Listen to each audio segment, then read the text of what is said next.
What's up, potheads and political junkies? You're watching Cannabis Culture News Live. I am Jeremiah Vandermeer, editor of Cannabis Culture and Pot TV, and I'm chilling in our new Pot TV studio, brought to you by Crop King Seeds, here in beautiful Vancouver, British Columbia, down at 307 West Hastings. If you're in the neighborhood of the Pot Block, come on down and see us here. We have 2 floors of vapor lounge. You can bring your own weed, and now you can actually get dabs. You can get vapor bags. You can get like bong togs, whatever you want. We actually will serve it to you. Our beautiful dab tenders, male and female, will hook you all up. And I'm looking right now at the crazy angle of the bongs here. Maybe I should get you guys the window bong cam. Let's see if I can do it without crashing anything too much. Window cam on the freestyle cam. And actually let us know in the chat if everything's all good. I can see you guys. Looks good? Looks and sound good, chatters? Let me know. I see Doob is there, John Farrow, a lot of Doob, 28 dabs later, Chris, Not Ya Daddy, and others.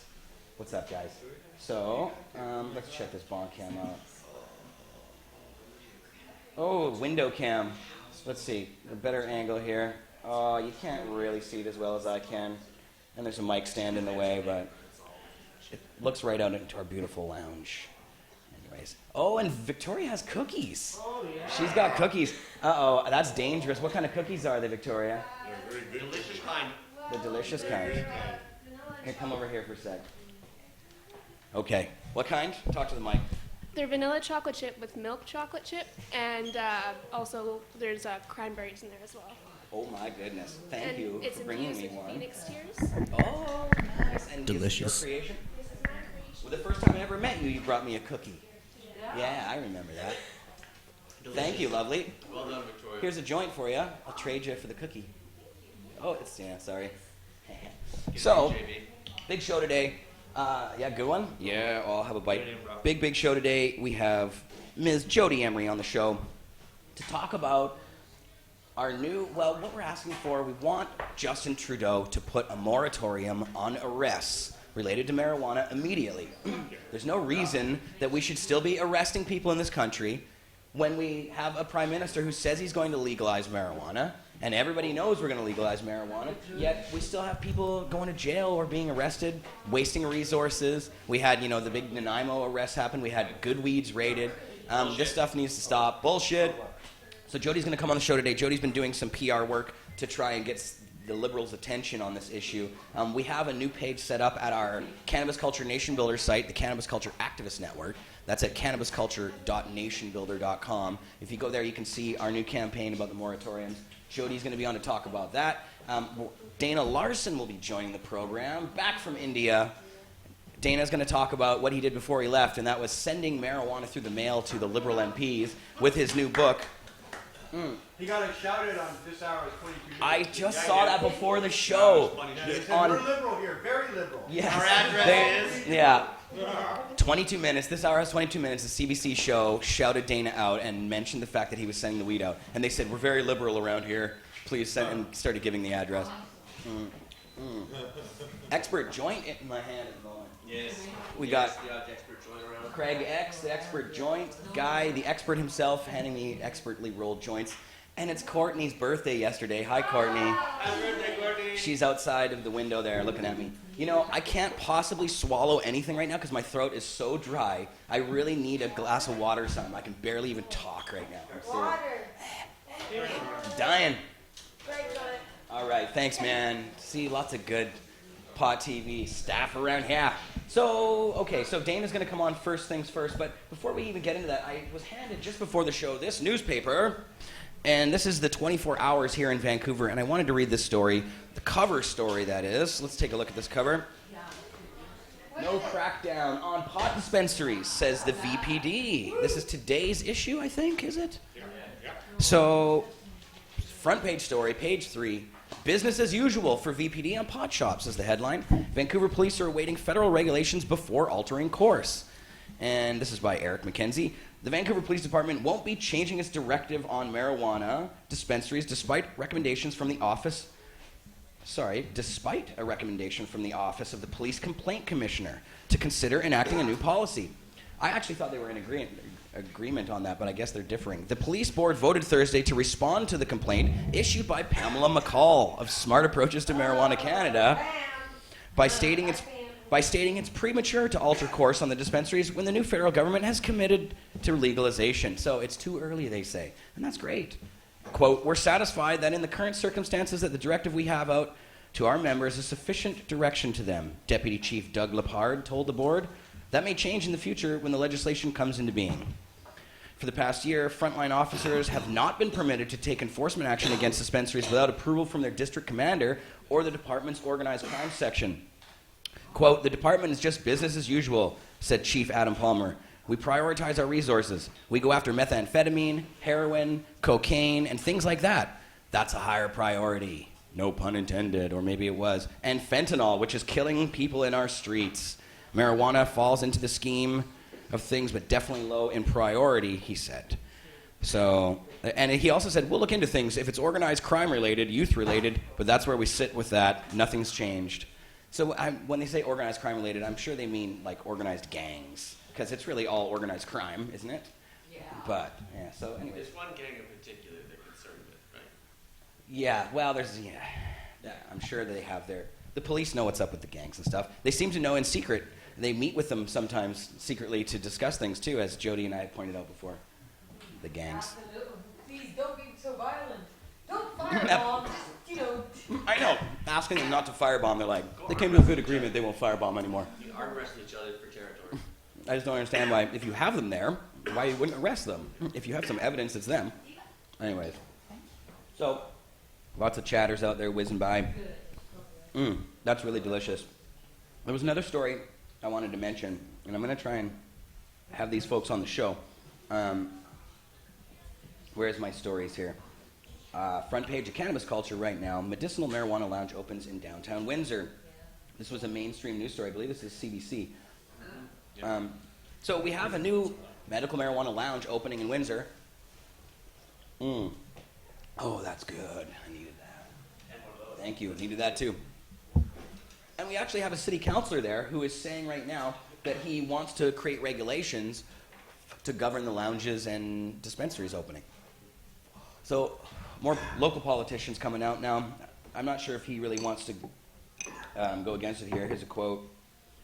Let's see here. We want to bring cannabis out of the closet and put it in the forefront. Yeah. Right now in downtown Windsor is as much of a forefront as we think we can get. So this is good. There's a story on the front page of CBC right now. Go and check it out. That was John, I can't pronounce his last name, Ledeek, who says he offers a safe place for medical marijuana users to hang out while also eliminating some of the stigma attached to marijuana use. So we need to see more of these lounges. Some places, of course, last week on the show we had the Goodwins on, their lounge selling recreational dabs, vapor bags, bong tokes, etc., like ours does, was raided by the the Toronto Drug Squad and shut down, but they reopened. So they're actually open right now. Although I don't believe they're, again, selling exactly in the same way they were. I believe it's more of a medical deal going on. We have a wave from the crowd. Are you trying to get my attention for something? Oh, well, of course, you're coming on the show. That's right, and I haven't announced you yet. Now, on the show as well is Sativa Divine. I think last time you've seen her, she was probably Sativa Delight up on the stage at 420 or Cannabis Day doing her thing. She is involved in a contest that's happening here in Vancouver. We're going to have her on the show to talk about that. That's coming on soon as well. And also, I wanted to say, you don't see Mr. Johnny Burfello with me at the moment. Johnny's not here, and we wish him the very best. John is having major surgery on his back. In fact, he's out of surgery now, we hope, if all went well. And he may be tuning in with us via Skype, if possible, if he's not too groggy. He said he's going to be waking up right around 4:20. That's when he's slotted to come out of the anesthetic. So we'll see if we can get him on the show. We've got the Skype hooked up to the screen behind me, so we'll try and... Bald. The bald Johnny. Now, here's the other John Burfello-related news. We were here on Saturday. We had the Canna-wide extracts. What is it? Zen extracts? Extract Zen Party. Extract Zen Party, yes. It was totally awesome. Crazy stuff going on. Lots of dabbing. But we did a 2-hour live broadcast, myself and Craig X over here. Yes. The expert. And we recorded some footage. We weren't able to broadcast it live. I had to get out of here. But we recorded footage of Johnny shaving his head for cannabis cancer research. Yes, Cannabis for Cancer Research. The wonderful Johnny B of Medtainer fame brought us his hair for the offering and sold it for $1,035 for cannabis research. So that was really, really Good cool. deal. And the best part of the night What are they was... going to do with all that hair? He said he wanted to keep it. He swept it up, took it home. I saw a little tear run down his cheek at one point, but then once we put him a mirror in front of his face and made him see how good looking he looked with it, he actually perked right back up and realized that it was actually a great thing for him. The funny part was actually when the clippers died about 3/4 of the way through, and we had to let him walk around with the little wings hanging around for an hour or so while the batteries charged up. But no, he looks great. Shouts to Johnny B, man, and thank you for donating the hair. It was a great cause and pleasure to be a part of. That's the dude's a soldier, man, and actually worked out. He's got a good head for it, so I'll be surprised if we say hair on that dude for it. Yeah, it's not a lumpy and shit. So. Exactly, nice and round. Yeah, well, that's our man Johnny B, and good on him for going the distance and doing that. Hopefully we will be able to Skype him in. But I wanted to move into what's happening here with our first guest, and that's Mr. Dana Larson. Dana, can you come over here and bring that chair with you, Dana? And you might want to just take your coat off the back of it. Might be a little easier. Sorry, I should have a coat hanger in here. This is our new studio. Oh, brought to you, now I forgot here, I was going to put up our logo here. We have the Crop King logo behind us. Yeah, I gotta say, major shouts out to Crop King for giving us a big stack of cash to get this studio done. We honestly couldn't have done it without him. Crop King, Kyle, what a guy. These guys are amazing. And yeah, we're very, very thankful. Also, our other sponsors who threw down, we have the Sublimator. Team Sublimator really chipped in a lot for the studio. And hi, Dana. Maybe even come a little closer. Don't be afraid. Come snuggle. It's your shower today. That's right. Well, sort of. Yesterday. Yeah. If you call, washing off in the fountain a shower on the way to work, but,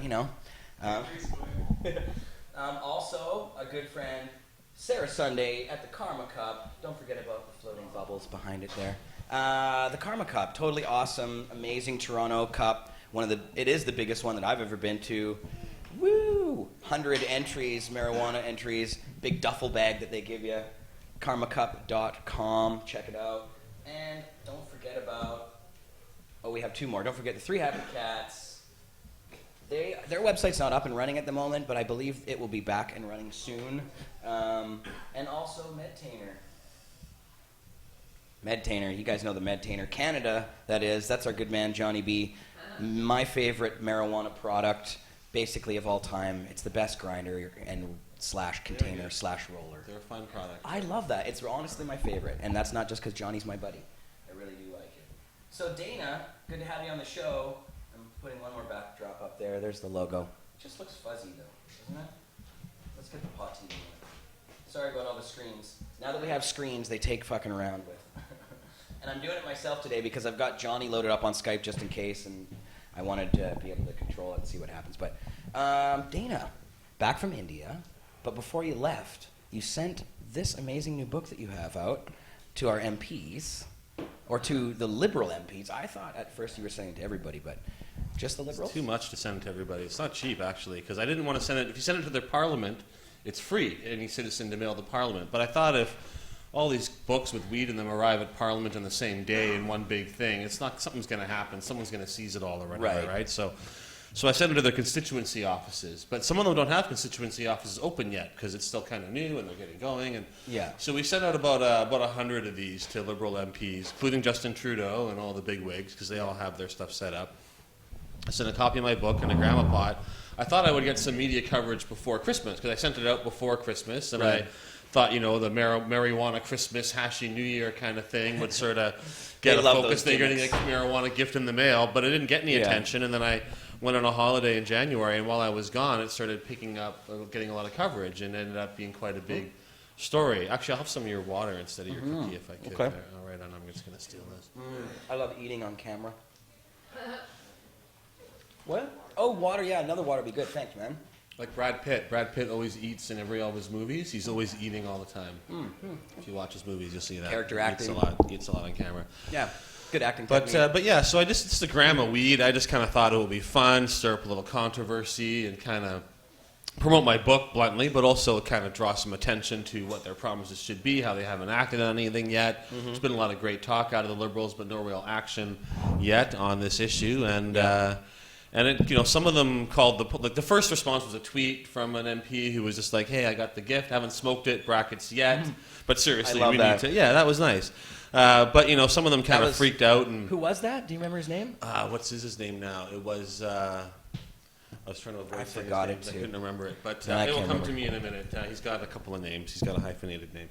But some of them kind of got nervous, and the media started calling them. Did you get your weed yet? What are you going to do with it? So then I think they were like, "Oh shit! Well, we can't just tell them we smoked it or we gave it to someone in the office." So Right. then some of them ended up calling the police and giving them not only the weed, but my book as well. So the book gift that I wanted the MPs to read, a few of them gave it to the cops. But maybe now, the cops, didn't maybe the cops will Liberal- read it. But somebody reported that the Liberals actually instructed him to give it to the police. well, they got because they're all. I think some of them didn't know what to do, and they got a letter or the word down from the Liberal Party whip, which was if you get marijuana in the mail, give it to the police. Right. And that's fine. I mean, I understand they gotta be all fussy about it and stuff, but but giving them the book and getting all worked up about it, they could just throw it away if they don't want it. But I'm pretty sure somebody in their staff would like to have that gram. If they don't, right? No so kidding. it's kind of a waste. Send it to the guys. And a waste at- of police time to make the them come CBC down there. and fill out a form. Yes, there was 1 gram. Yes, and there was a book and this letter here. Let's take all this evidence and everything. Like the people, all the reporters, like, aren't you going to get busted? Aren't you afraid of? Like, no, it's not. Come on, this is Canada. You have Like, a storefront location. I in sell. I Vancouver mail that- pot to people. Normally, they've asked for it and paid for it. I don't just send random weed to people. But I mean, yeah, I did. It's funny the response people get. They get all worked up. But you forget that we live in a bubble, and we live in a bubble within a bubble within a bubble. In our little marijuana paradise that we live in Yes. right here, right?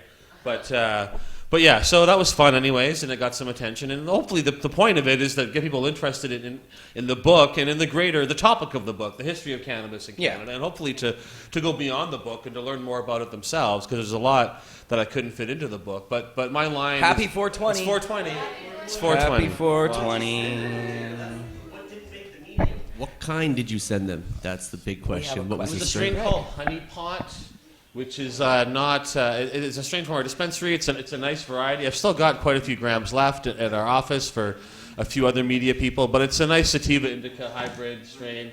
I've still got to send some to This Hour as 22 minutes because they did a little thing at the end of one of the episodes a couple of weeks ago asking me to send them some. So, that's gonna go out on Monday. And a few other, I got a radio station in Newfoundland that called me. They made a deal with me. They sent me some of their local weed, their seaweed, a dulse. And they wanted me to send them some weed back. So that's going to go out on Monday as well. That's pretty cool. Yeah. I like it. Yeah, exactly. So that's kind of fun. we'll try. But the thing is that the cannabis plant is more Canadian than the maple leaf is. It's tied into our history so intrinsically, right from the very early days of Canadian history, right up till now. It's been an important part of our economy, our culture, and the Canadian experience. And so I think it's good for people to know that, because they feel that like these dispensaries and this stuff is all kind of new and different, but really it was Prohibition that was new and different. And for 80 or 90 years, from the mid 1800s until the 1930s, you could buy pre-rolled marijuana cigarettes at pharmacies, just like you can do now at dispensaries. And the first person in Canada busted for marijuana possession was a guy who had bought some of these pre-rolled joints at a pharmacy in Vancouver, and he got 18 months in hard labor for that. And the first Canadian charged with trafficking was a pharmacist who was selling marijuana to his patients. So this idea that medical marijuana is sort of new, or that this confusion about the law is new even, is not. It's been something that's been going on for a long time. Well, and there's even in the United States, there are exemptees who get sent marijuana from the government of the United States, right? They get a there's big there's tin. about a dozen or so. Yeah, and I know one of them, Elvie Musica. She's a kind woman. She gets it for glaucoma. Yeah. And it's a terrible quality cannabis they send them. Yeah. And it's all got seeds in stock, and they make these excuses about how it has to be that so they can put it in the rolling machine or something. I've seen the big tin. I'm trying to remember my friend's name who also gets it, but he showed me the tin before, and it's just this monstrous thing that they send out at once. Yeah, because they get they smoke like 20 joints a day or something, so Yeah. they get hundreds and hundreds of joints. And that's the federal government of the United States that does that. So it's an interesting. Yeah, so Dana, you always have a million projects going on at once. One of the things that we're working on at the moment is this petition. And can we talk about the petition? Let's finish talking about my books first. Oh, okay. Oh, you And have then we'll more do the books. petition. Yeah, We can So, jump around. Cannabishistory.ca. Oh, wait, of This course. one, grab a copy. It's cheap. It's only $10, and it's a beautiful, big, thick book full of art. Get It's it a deal of a right here in lifetime. the store downstairs. You can buy them here in the store for $10. You can get them from me from my website for $10 plus another $5 shipping. I'll sign it for like. We've $2, showed it off on the but show before. It's really a lot of really amazing art in this thing. It's thick. How many pages total? It's like 120 pages of art, and There's just so and then much there's stuff some in ads here, as like- well. But it's very comprehensive. It's a lot of information, Yeah. and if you go to the website heavy. cannabishistory.ca, once you've got the book, you can enter in some of the codes from the back and get brought to right to the source material. So you can read original newspaper clippings. You can read articles from Canadian medical and journals from the 1700s and 1800s about marijuana. Really cool And stuff. some of it's quite fascinating. So. And there's the modern history stuff too. Yeah, all the modern stuff as well. It hasn't really, it's been documented, but never together like this in one big compilation. And so, Mark Emery's story and adventures, I'm in there a bit as well, and many other activists, and so many people. You try to give people attention, but I think it's pretty good telling the whole story of what's happened in Canada, the full history all across the country. So there's that one. Don't forget Green Buds and Hash. There's a little fun there as well. I've got a few other little books coming out in this style. It's going to be a series of books in this format and shape. Like the Dr. Not Seuss all, yeah, they won't all be satire? Dr. Seuss ones. I might have one or two other Dr. Seuss ones, but the next one coming out is called The Pie-Eyed Piper. Yeah. The Pie-Eyed Oh, Piper. that's We my did that in favorite Cannabis one. Culture quite a while ago. Yeah. I've got a different artist working on it, so it'll look different, but it'll be the same shape, and this little I can toke it all by myself thing is kind of our logo. So anyways, I'm going to have a series of these coming out. But I love that one. And then this Dana. is the last one of my books to talk about right now, Harry Pothead and the Marijuana Stone. Anybody who's followed my work or the cannabis scene, this book came out like 8 years ago, Yeah. 2008. In a And different it's format. been It's a on new all different format. formats. It's come out, this is the 4th edition now. It's come out 3 times before in all different formats. But this one I think is my favorite because it's like an actual book, but it's got color plates in it.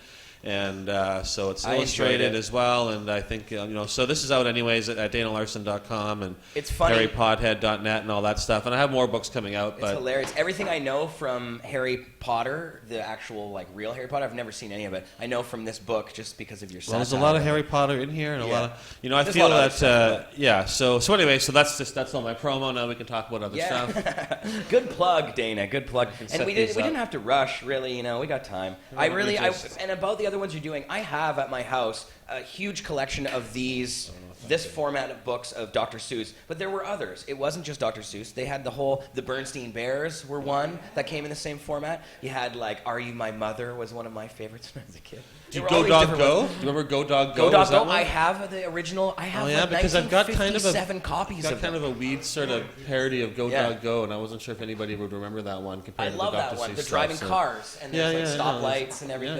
Yeah. They have a Go big Dog Go. party at the tree at the end. And the trees are so cool in that. They are these very strange looking trees. All the dogs are partying in the tree somehow. Yeah. I know. All right, okay. Good times. Oh, good yes. times. So, Smoke Dog Smoke. Richard Scary, Jodie saying. Well, it's maybe Hop On, because it's also there's Hop on Hop on Pop. Pop. Yeah, Hop on So I was Pop. kind of doing a mix calling Hop on Pot.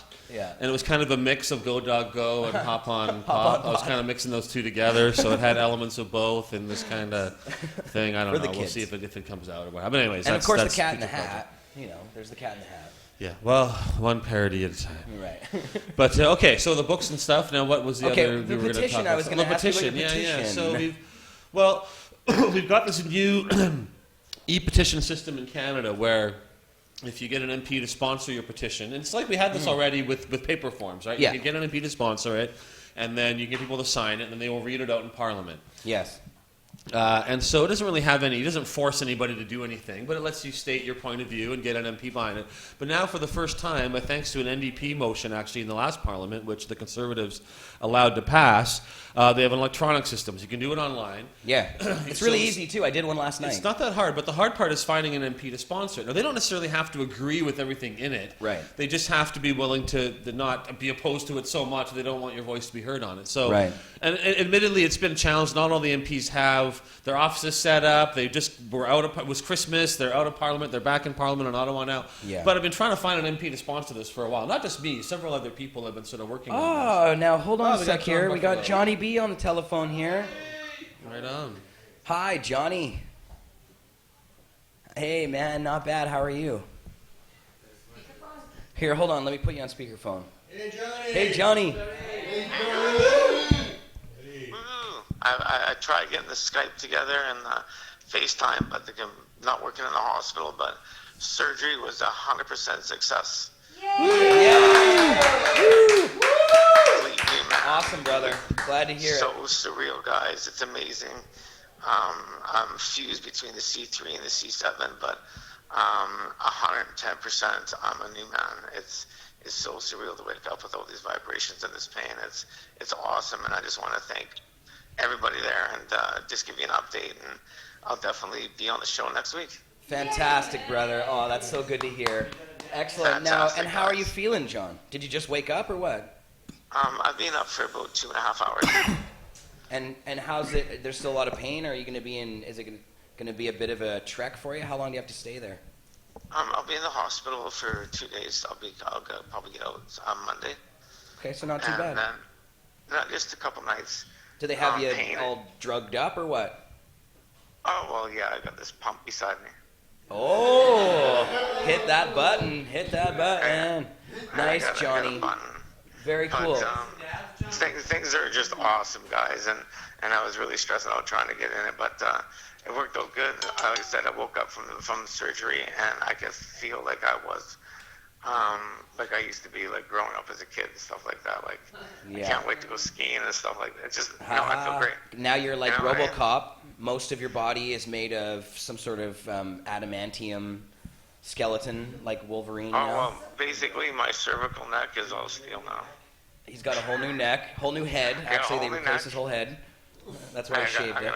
I'm gonna cut new clones and use a new light. We're gonna have a great year. Johnny, why did you need the surgery? Jody wants to know.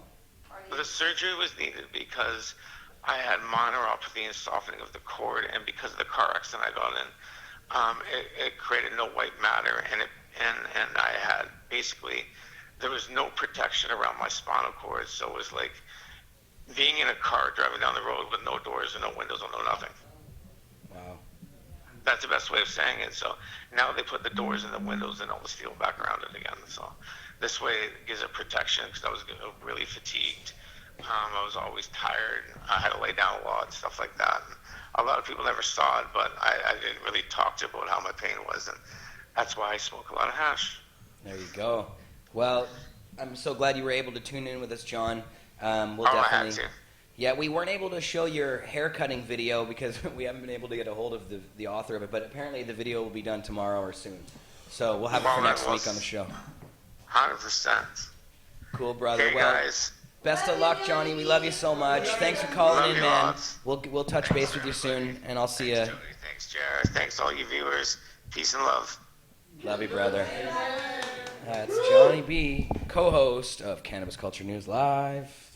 Yes, John, he's been dealing with this for a long time, and this is really going to be great for him. It's like a new lease on life. He can finally do the things that he wants to do. So, Excellent. yeah, really cool. So now, Dana, you were talking about this petition. Hard to find a co-signer that's an MP. Yeah, well, so what we is did that is we- necessary for it Yeah, to go you up, have. though? Yeah, you have to for the e-petition system. It's got to be sponsored by an MP. And I understand because I mean you only need 500 signatures, which I actually think is too low of a limit in the country. You can get 500 signatures in anything. Yeah. But once you get 500 signatures, you have 120 days, and then after 120 days, if you've got 500 signatures, then they have to address it in Parliament. So they can just stand up and say, yeah. They don't have to do anything about it. They got to stand up and say, yeah, we hear that, and here's our answer. Yes. But it's good to draw attention to an issue. And there's about a dozen petitions that have been launched. There's one about not importing dog and cat fur from China. There's one about that we should have a referendum if they're going to make electoral reform. That's a conservative sponsored that one.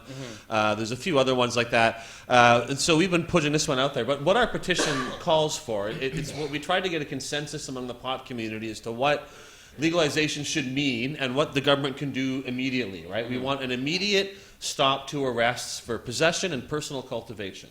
You know, whatever else we're going to do with legalization, it's going to include those things as being allowed. So Yeah. let's just do that now and get it out of the way. The idea that anybody out there is being arrested for possession or for growing a few plants for themselves right now is ridiculous. When we know legalization is coming, we're wasting it all. There's been a lot of possession arrests and cultivation arrests. So let's get that out of the way. Let's stop that.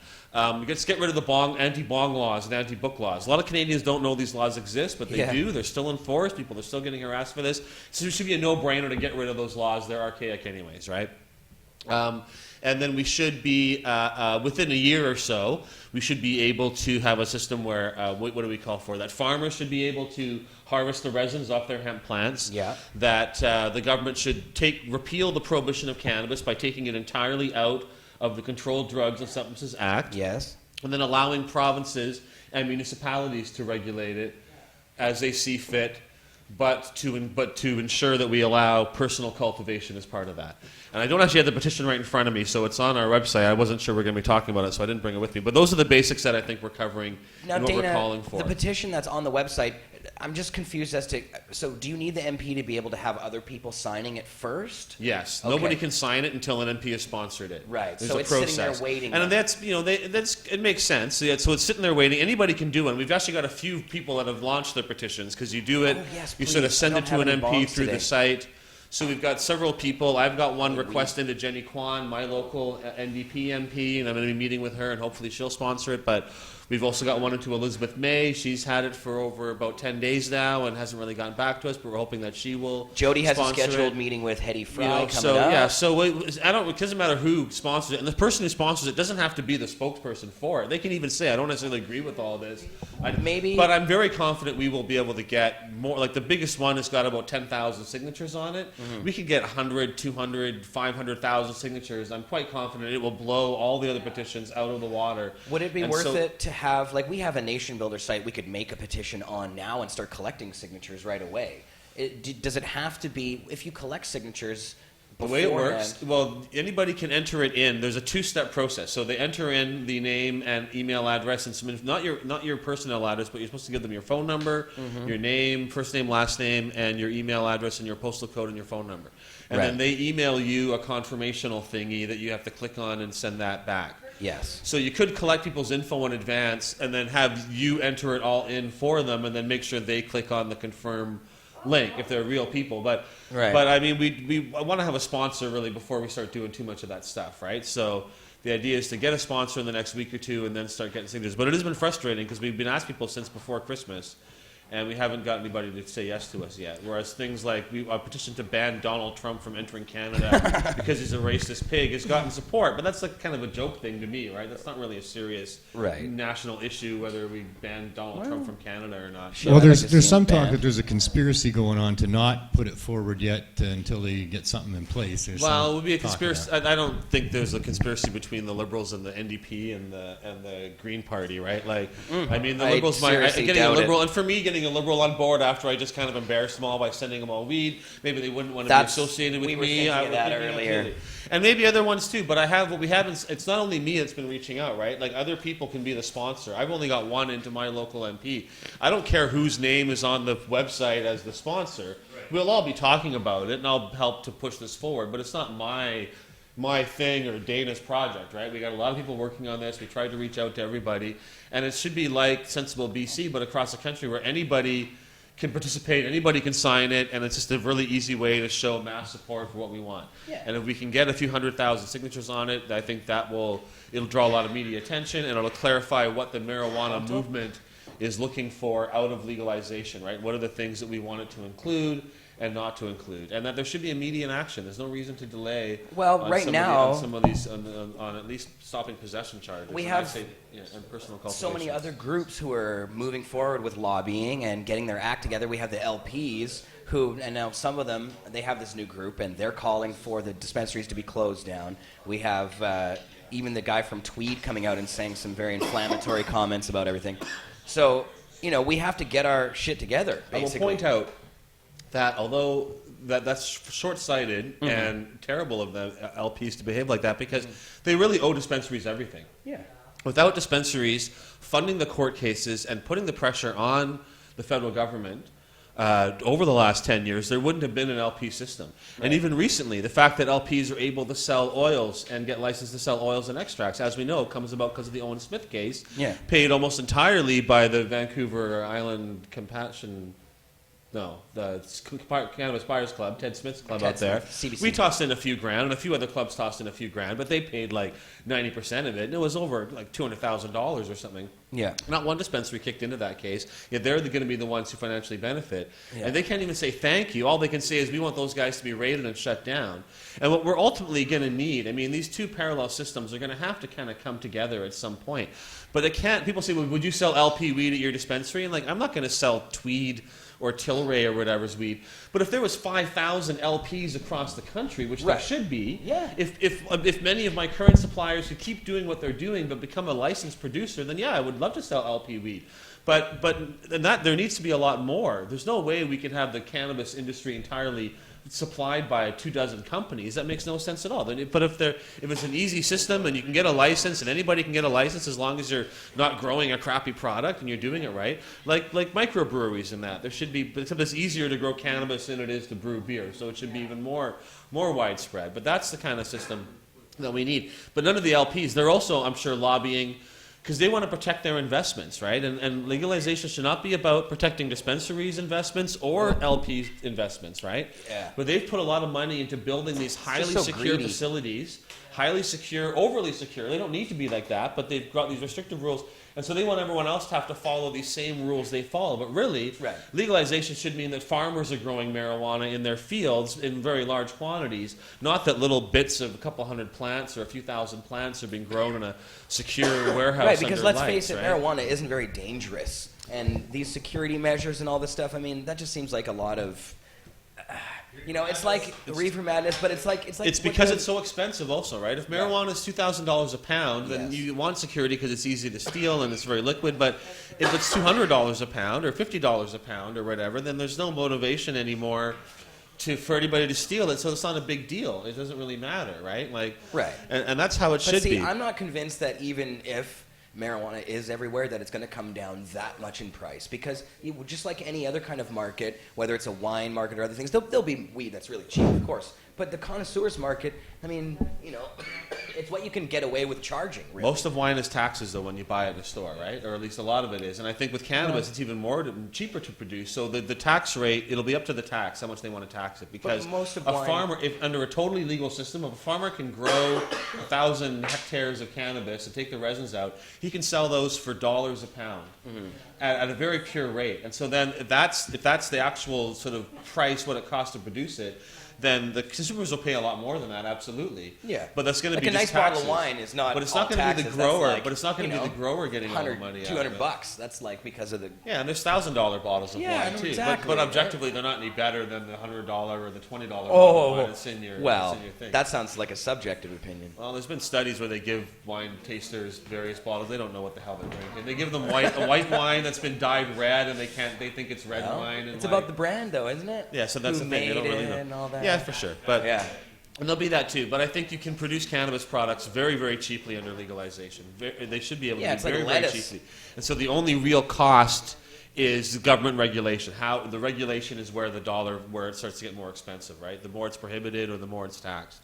But naturally, without any kind of prohibition, good cannabis should be the same as other vegetables, really. A little bit more, but not much. Yeah, and maybe we'll have it in the grocery store. So if you're watching this, if you're watching this and you're in Canada and you have an MP who might support this, go to Sensible BC, read our notes, get a copy of that thing, or contact me. But contact your local MP and get them to see if they'll support our petition. And even if they're a conservative, go ask them. You never know what'll happen. But we need somebody to sponsor this petition. That's how we were talking about all this stuff, but I just kind of... Right, yes. No, it's good. So please do go and support, and also go to danalarson.ca to buy a copy of these books that are sitting right in front of us. That's where you can get all of them, right? There's links to all your books on danalarson.ca. Yeah, there's lots of links for all my books. They've all got their own websites, too, but they all go back to the same... Yeah, cannabishistory.ca, harrypothead.net. You have a greenbuds and hash.com? You do? Yeah, oh, cool. yeah, greenbuds and hash.com. I haven't seen that one. But they all go to danalarson.com or danalarson.ca. I have too many websites, and they all go to the same place. But so Dana, while I have you on the show here, we might as well talk about 420. I'm wearing the 420 shirt today, and somebody doesn't like it. Actually, somebody said, "Fuck this guy in the 420 shirt, Dave Freeman." Fuck you. Trolled me, got me. I love feeding the trolls. But so 420, he did remind me that we have something cool to announce today, and that's our. I think we should announce it because I mean we have no real option at this point, even though it's not completely confirmed with the Well, city. we can yet. announce that we're working towards Sunset Beach, Yeah, and we we're are doing it there. optimistic that we're going to make it work with the city. Yeah, we're going to make it work with the city's city. being favorable. The Parks Board is Yeah. is still going to be approving stuff. It's going to be a little while, I think, before we have a formal response. And worst case scenario, we have other options. But I think I think that Sunset Beach is something I'm excited about. I think it's something I wished we actually would have done a few years ago. But I'm excited it's coming. I think it's a really good timing, especially with all the other changes that are happening in the marijuana world and in other ways. But we've outgrown the art gallery, really, right? I mean, the event actually started just across the street here.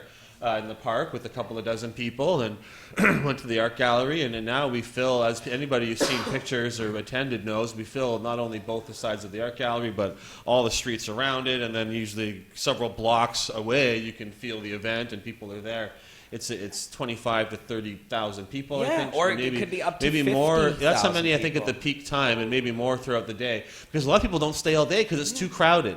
It's not pleasant really to be there, in my opinion, because it's great to be in the vibe, but you can't really wander around from booth to booth and look at all the different pot. Unless you get there really early, you're stuck in a big crowd. So we're victims of our own success, which is a great situation to be in. And so this year we're going to do, we're about 90% sure it's going to be at Sunset Beach. We're working out the details. Yeah. And it's going to be huge. It's a I'm much so larger excited to be area. there. It's a much, much bigger area. The city, we've kind of won over the city in terms of their letting dispensaries. They're going to be maybe shutting down some, but they've basically capitulated on that. They're not care about anybody selling marijuana. They don't care about us having our farmers market there. They just want us to have a nice, safe event and not to block off the downtown core and stop traffic for a few hours. So it's going to be great, and it's been a lot of discussions with the city, and we're still talking to the Parks Board. It's the Parks Board at this point, but I think that it's all going to be fine with them anyways. And the thing, the event is going to happen. Yeah. It's not like we can stop it if we want to, and of course we don't want to. We want it to be bigger and better every year. But even if we tried to cancel it, we couldn't, right? Like it's going to happen. There's no reason the Parks Board should deny us going to that space. No, and we do a great job. We need a place to go. The art gallery is going to be they're going to do the construction on it, they say, and have fences all around it on both sides, north and south. So that would mean we have to do it somewhere else. The only real option is Sunset Beach. The other places aren't good, so we're doing it there. So so it's see us exciting. there. It's very exciting. It's a 15th, beautiful area. It's really big. It's going to be a lot more people, a lot more booths, a lot more cannabis, a lot more freedom. And, I think people will be able to stay longer and feel more comfortable, and they'll have more time to check out different booths and decide, pick the cannabis or other products. Grass. And I think the event is going to be transforming over the next few years because pot culture is becoming so mainstream. It's like the Pride Parade, when it started, it was a bunch of gay people who and their sympathizers who were upset about that and really protesting things. And now it's evolved into a massive celebration where most people there aren't gay. It's beyond that. It's a massive community thing, celebrating that kind of diversity and stuff. I think the Cannabis Festival could do the same kind of thing. A lot of people come down and I haven't smoked pot in years, but it's 420. I'll have a toke or I'll buy a gram or whatever and celebrate. I hear that and from that some people that's the only time of year they do. And I come think down to have something. And I think we're going to see more booths that aren't just selling pot. I mean, the booths that sell pot is the core of the event, but I think there's going to be a lot of, as it grows to other stuff and other things, that it becomes more of a cultural thing. Vaisakhi also is something that, for the day you kind of go and participate. They go beyond the local community into a cross-cultural. People like and to 420 is one of the man. biggest events in the city, and it's what I love about it is that it's grown so naturally. It's not some corporate thing that was decided from above. It grew every year. Every year it's gotten a little bit bigger, and now it's massive. And I love that about it, that we put up a few posters and we tell people about it, but that's not why they show up, right? If our promotion does not bring... The free joints definitely helps, for sure. Giving away cannabis definitely helps. You're absolutely right. But I mean, that's still a natural thing that we do as a celebration of our plant. We love it so much. We want everyone to be able to share in it, and we give it away. And it's not it's not like we're giving away free joints so that they will buy something later, or that they will join up our group, or that they will do something. We don't care. We just want everyone to get high on 420 and celebrate. And even that evolved well, we do kind of feed as a them our natural propaganda. thing, We feed them our propaganda. No, I know, but it's not like for they a have to good join the cause. club or they're going to get No. some financial Join the thing or cult. we keep thing. You know, it's an ideological thing, right? But Right. and it grew from the giving away the joints, but also we had the first weed giveaways were raffles where we weren't confident about just selling pot openly. We'd have a raffle, and everyone could buy tickets, and then the raffles would have like 30 or 40 prizes, and they're just spending all afternoon giving out all these things. And then people would show up with bags of joints and cookies for sale, and then the first person set up a table, and then there was a few tables, and then and then just like the dispensary scene, it just kind of exploded. And once people see that opening, more and more people come through it, and now it's it's a totally unique event. I mean, other cities in Canada, I guess, Toronto's starting to have a similar kind of thing. That's really the only other city. But it's something where it come a big one-day farmers market in a city where otherwise you can't sell pot. Now you can, but that's a new development. And you But can't in a even do place where this you in can. Colorado. Like, apparently they're not even allowed to sell it openly there. Although I've heard differing opinions of this, that some people are doing it and that there's lots of that too. So who knows? Maybe they're breaking the rules down there as well. But Yeah, well, there isn't any rules here still, even though they're talking about it. Everything Right. is still illegal, right? So well, they did try and shut us down at Cannabis Day, but that's probably unrelated. That wasn't really a philosophical thing about marijuana. That was just they were pissed off at us, and I feel like that was the cops on the ground being a bunch of jerks. But I don't feel like they got the order from above to like go down there and fuck up the rally. Maybe I'm wrong. I don't know. I don't have any secret inside scoop. Cops get paid to be there, and when I showed up at 5 a.m, there were like more than a dozen police officers there. So that to me sounds like somebody that isn't wanted cool. them to be down there. I mean, I've talked to some of the. I mean, he said I don't know for sure, and I don't know if they. Yeah, I don't know. I don't. That was a weird. Considering all the history of everything else that happened, that was a very weird day. Like, it didn't seem like it wasn't. We didn't expect that to happen. Like, that's not what normally happens. I don't think the cops it was were that expecting troublemaker to be. Neil Magnuson. Yeah, but no, he's here. It was a strange situation. But let's hope that is That the won't last happen again. little As long as spasm, we're friends vestigial with the city manager's thing. But office, I feel I like think that that's we're not okay. going to happen And, anymore. oh, yeah, and we don't have a spot for Cannabis Day yet either. That's something maybe it'll be Sunset Beach too, but that's a separate question. But we need to find it. We do have to find that. But I think these changes are all good. These changes are very positive, bigger, newer spots, more booths, more weed, more people. I think it's going to transform the event into something way, way huger. I'm excited about it. Dana, thank you for coming on. Now, I was going to quickly ask you about your trip to India, because you did tell me there were some cannabis-related happenings. Yeah, I went to India. It wasn't a pot trip. It was a personal kind of adventure or whatever that I went on, so I wasn't really posting about it on the internet or anything. But I did smoke some weed while I was there, and I ate cookies and drank Bang Lassies and stuff. Went to the Bang shop in Jaisalmer, which is in Rajasthan, a province in India, and it's the most weed-friendly part of the country. And they've got these legal shops. There's only like one or so in each city, and some of them they're very small, and they have a big sign, but they don't have a lot of space in there or whatever. It's not a huge thing. There's a country I think is ready for the cannabis revolution. They're very open to cannabis and very tolerant of diversity. And when I was there, I thought a lot about coming back, and like, I know Bubble Man's been there and promoting the bubble bag technology, which I think would help a lot, because their weed was terrible. Was it? The stuff and that's in the official Bang shop. I'm sure there's good. For those who don't know about Bong Bang, what exactly is that, and what does it taste like? Well, no, it's an edible. I mean, it's just edible cannabis, right? So they make in the drink. It's you milk. don't really. Well, a lassi is like a yogurt-based drink that's very common. You get mango lassi and so sweet and sour lassi, salted lassies, and all different flavors, right? And so a Bang lassi, Bang BHANG, is one of the words for cannabis. Yeah.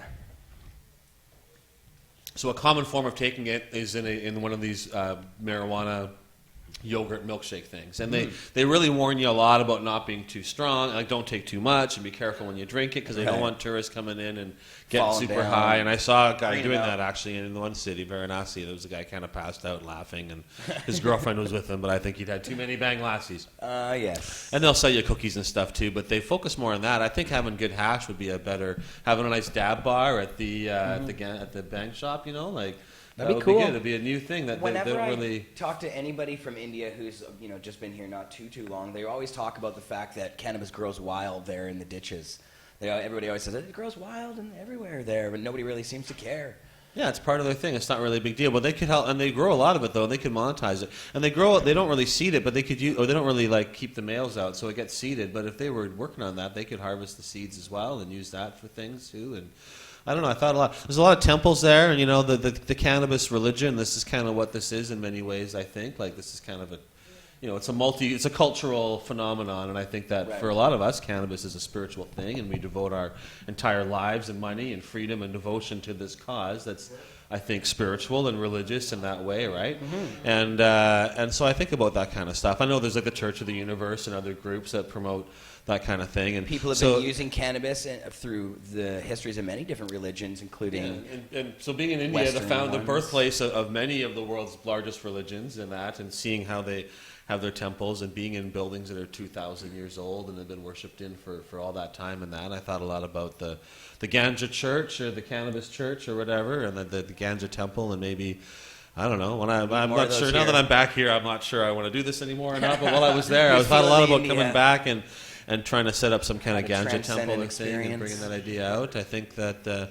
But it's hey, talk to Chris Bennett. He's been trying to do that. Well, I have for a been long talking to him time. about that, and I think that's ultimately sort of. And I think people sometimes feel silly saying that because it's seen as like just kind of a fun thing, and like, no, marijuana is my religion. I think if people kind of.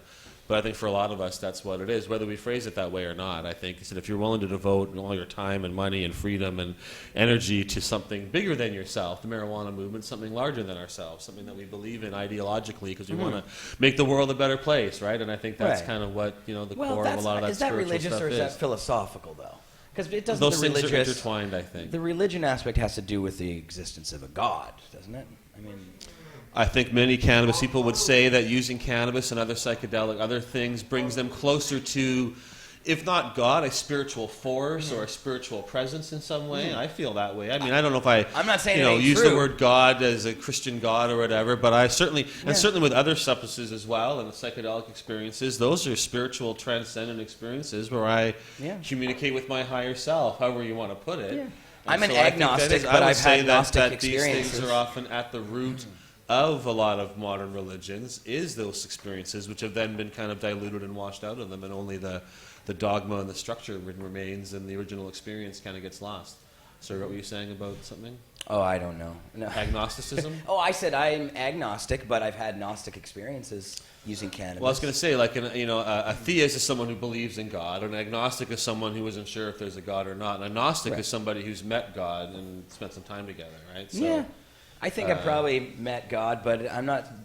How do I know that? I mean, I guess knowing is knowing. See, really, it comes from the Greek term gnosis, Gnosticism, as opposed to episteme. There's two kinds of knowledge you can have. You can have knowledge that you gain from your five senses, the ones you take in all around you, and you weigh information and come up with decisions. That's episteme. And then there's the gnosis. There's the Gnostic side, and that's actually knowing something for real, like an emotion or some feeling, and usually it's related to getting in touch with some force beyond and knowing that it exists. The Gnostic Christians, they were puffing down, weren't they? I think so, or using some kind of other substances, but probably cannabis as well. It's a good way to, get in that brainwave state, go beyond and get in touch. There's other cultures that use other psychedelics to do it too. I've had my most Gnostic experiences on LSD. Actually, it was pretty cool. Just try ayahuasca sometime if you have not yet. I would. That's a lot of work, though, isn't it? It's a day. Yeah. And it's well, LSD's a day too, right? I mean, in fact, true. LSD lasts longer than ayahuasca does. Ayahuasca's about a 4 to 6 hour experience, and if you take it twice, normally at the ceremonies that I've done, anyways, you take it twice. Once around 1 o'clock in the afternoon, then again around 4 or 5 o'clock. In like a liquid or something? Yeah, you drink it. It's in a group, and you're singing hymns and doing stuff, and then and normally it starts, and you actually do it over 2 days. The ceremonies I've done, you do it on the Saturday, then you go back and you do it again on Sunday. So you dose 4 times at a minimum over 2 days. And if you want to do more in between, you can if you're like a hardcore, but usually that's enough for most people. The ayahuasca ceremonies are quite profound, really. But is there some discomfort, or do you get sick? You often throw up, but it's a really great throw up, right? Like you often I've feel before, nauseous. Yeah, well, because it feels like the ayahuasca drink, which tastes terrible. You just have a little half cup or whatever, a little bit. It doesn't taste very good, but it feels like it goes into your body. It goes into your stomach. It soaks up all of your fear and negativity and all of your badness, and then you vomit it out of your mouth, and then it's done. For me, the throw-ups wasn't like when you've drunk too much and you're hugging the toilet and you're feeling sick for a long period of time. It was more just like you kind of, and then you're done, and then you feel good, right? And I've done the ceremony several times, and sometimes I haven't thrown up, but I've kind of regretted it when I haven't. I feel it feels very positive to go through that. It's part of the experience. Cleansing process. And I don't know the science. Maybe it just makes you throw up because it's a bunch of weird stuff in your stomach. But certainly you have the same chemicals that are in your brain and the serotonin and dopamine. These things are in your stomach as well. Mm-hmm. And so maybe it is reacting with some of those things and helping you to draw out negativity in your body. Maybe it is having an effect of changing the chemical balance in your stomach and in your brain because it feels like it's taking physical, I don't know. So I don't know. Maybe it's purely a psychological thing and that's not. But I would be curious to study that because you do expel stuff and maybe it latches on to certain things. I mean, these things affect your consciousness because they're affecting those chemicals and reacting to them in certain ways. So maybe it, I don't know. There's a lot of research. But it feels like that's what it's doing. And there's a lot of research that I've read that talks about the nerve endings in your stomach and how they're almost like a little brain. That's what I'm saying. Yeah. So throwing up, expelling a bunch of stuff out of your stomach. Maybe that's not just the things you ate, but maybe there's certain other chemicals that it taps into and absorbs and draws out in some way. Yeah. That would need to be studied. I have no idea. But you could take it and analyze that vomit and see what's in there. And maybe it's got a bunch of something in it, Maybe it's got a bunch of dopamine or something. It's got fear in it. Well, maybe it does have like fear chemicals in it somehow. We're going to see a lot more of these kinds of studies. It feels like that's what it's doing, right? And I understand maybe you're just really high and I'm just imagining this and it's just a psychological. But maybe it's really happening. I don't know. I'd be curious to see that. There's a long history. People have said their ayahuasca's cured their cancer and sometimes those things are... I don't know. There's a long history of using psychedelics for medical research, not just the CIA, but people like Timothy Leary, who was able to, I think it was using LSD, he reformed prisoners who had the likelihood of reoffending at 80%. The prisoners that he worked with, even just for a short period of time, when they came back and looked at them years later, it was the opposite of the ones he worked with. Only 20% were reoffenders rather than 80%, so they switched the numbers completely. So there's a lot of potential to using these types of drugs. I think MDMA is another big one that there's currently a lot of research. Timothy Leary was a genius who was a genius before he ever got into LSD and did some amazing psychological research and looked at things in new ways, and then the LSD really helped him come up with a lot of interesting ideas. Brian says Tim Leary was CIA. I think the CIA did try to... Maybe later, I don't know. They tried to use him and stuff, but it's not like you have a choice. No. I mean, when they tell you that you're going to do something, look, they arrested him for a bullshit charge that they trumped up, going over the border or whatever, and put him away because they were afraid of him. I don't think there's anybody that said, I went to jail because of Timothy Leary or because of Timothy Leary's evidence. No, of course not. He did, so I don't... No, he wasn't... I met him. I was at his 75th birthday party in Los Angeles. Yeah. I went to Timothy Leary's 70th birthday party in Beverly Hills, Los Angeles. Wow, how was that? I wrote about it in Cannabis Culture, Cannabis Canada, way back in the day. I was down in Los Angeles for some Drug Policy Foundation conference. It was like 95 or 96, like the early days of Mark being here. He sent me down there to go to this event and search some people talking about Timothy Leary's party afterwards. And I said, you got to bring me with you. I'm going to go to that too. No kidding. It was like Dale Geringer from California and a few other people. And I kind of glommed into this group. And we got there and he had a big mansion. People were doing whippet balloons or whatever, nitrous oxide and stuff. And that. But they said Timothy had gone to bed, though, at that point. And so we thought we were not going to get to see him. But then like 4:20 a.m., it was around then. It was around 4 a.m. I think. Nice. But what's his name? Rick Doblin from Maps right. Came out and was like, "Hey, come in here." And and Timothy Leary was up. His eyes were all twinkly, so I'm sure he was on acid or some things. 75 years old. Yeah, it's his birthday party, I think. They'd made this book for him of like memories from his life and stuff. So he like when he was in high school, he went to a segregated school and he wrote some things about why they shouldn't segregate the lunch room or something. And cool. That was so reading him things and poems and that. And he was kind of going through. We all kind of sat around him in a half circle while he went through this book and it was the magical, 45 minutes when they went through it all, and we all sat there, and then it's time to go, and they kicked us all out. But it was a neat little moment Such a there. cool guy. He didn't live a long time after that, but it was neat just being in that group of people. And there was a lot of sort of drug policy high people from the States were there, and because of this drug policy conference, so it was a neat kind of group. Such an interesting guy. And speaking of intrigue related to Timothy Leary, this is one of the most amazing stories I've ever heard about him. And he wrote an article, Tim Leary himself wrote an article about how he was doing secret acid sessions with Mary Pinchot Meyer, Cord Meyer's wife. Cord Meyer was a high-ranking military intelligence official, and his wife, Mary Pinchot Meyer, was John Kennedy's mistress, as well as Cord Meyer's wife, and she was killed just the week after Kennedy was, I think in Central Park or in some very busy location. She was killed. Who knows? Weird coincidence, maybe. But of course, Cord Meyer was shown to have had something to do with Kennedy's assassination, partly because he was pissed off that Kennedy was banging his wife. But Tim Leary was doing these amazing acid sessions with her, and she was bringing LSD to the president and his inner circle, and she was teaching them how to use it properly, and that's what she was telling Leary, at least. It's a fascinating article. Oh, really? Yeah, there's an article that Tim Leary himself wrote, and that's the one that I would think it would be great if every political leader, after they get elected or whatever, like especially premiers and prime ministers, have to like go off and do a sacred shamanistic LSD or ayahuasca ceremony and think about their responsibilities and what do you think they're doing at Bohemian Grove? Well, maybe maybe they are, but that's probably to the wrong. Redwoods and acid? They're not doing it for the benefit of and baby's blood. Yeah, well, Dana, I mean, we've been all over the map today. That was very cool. Is there any other projects I haven't thought of or anything? What else is coming up? I think we covered it all. I got creams out for sale as well. I didn't creams. bring any with me here, but we're in 40 stores now across Canada. MJ Creams. MJCreams.ca. And they're fantastic. We've gotten great feedback from them, so that's good. And we're working on more stores. If your local head shop or dispensary does not carry MJ Creams, then find out why not and ask them that they should have them. Because you have a whole bunch of different types, too.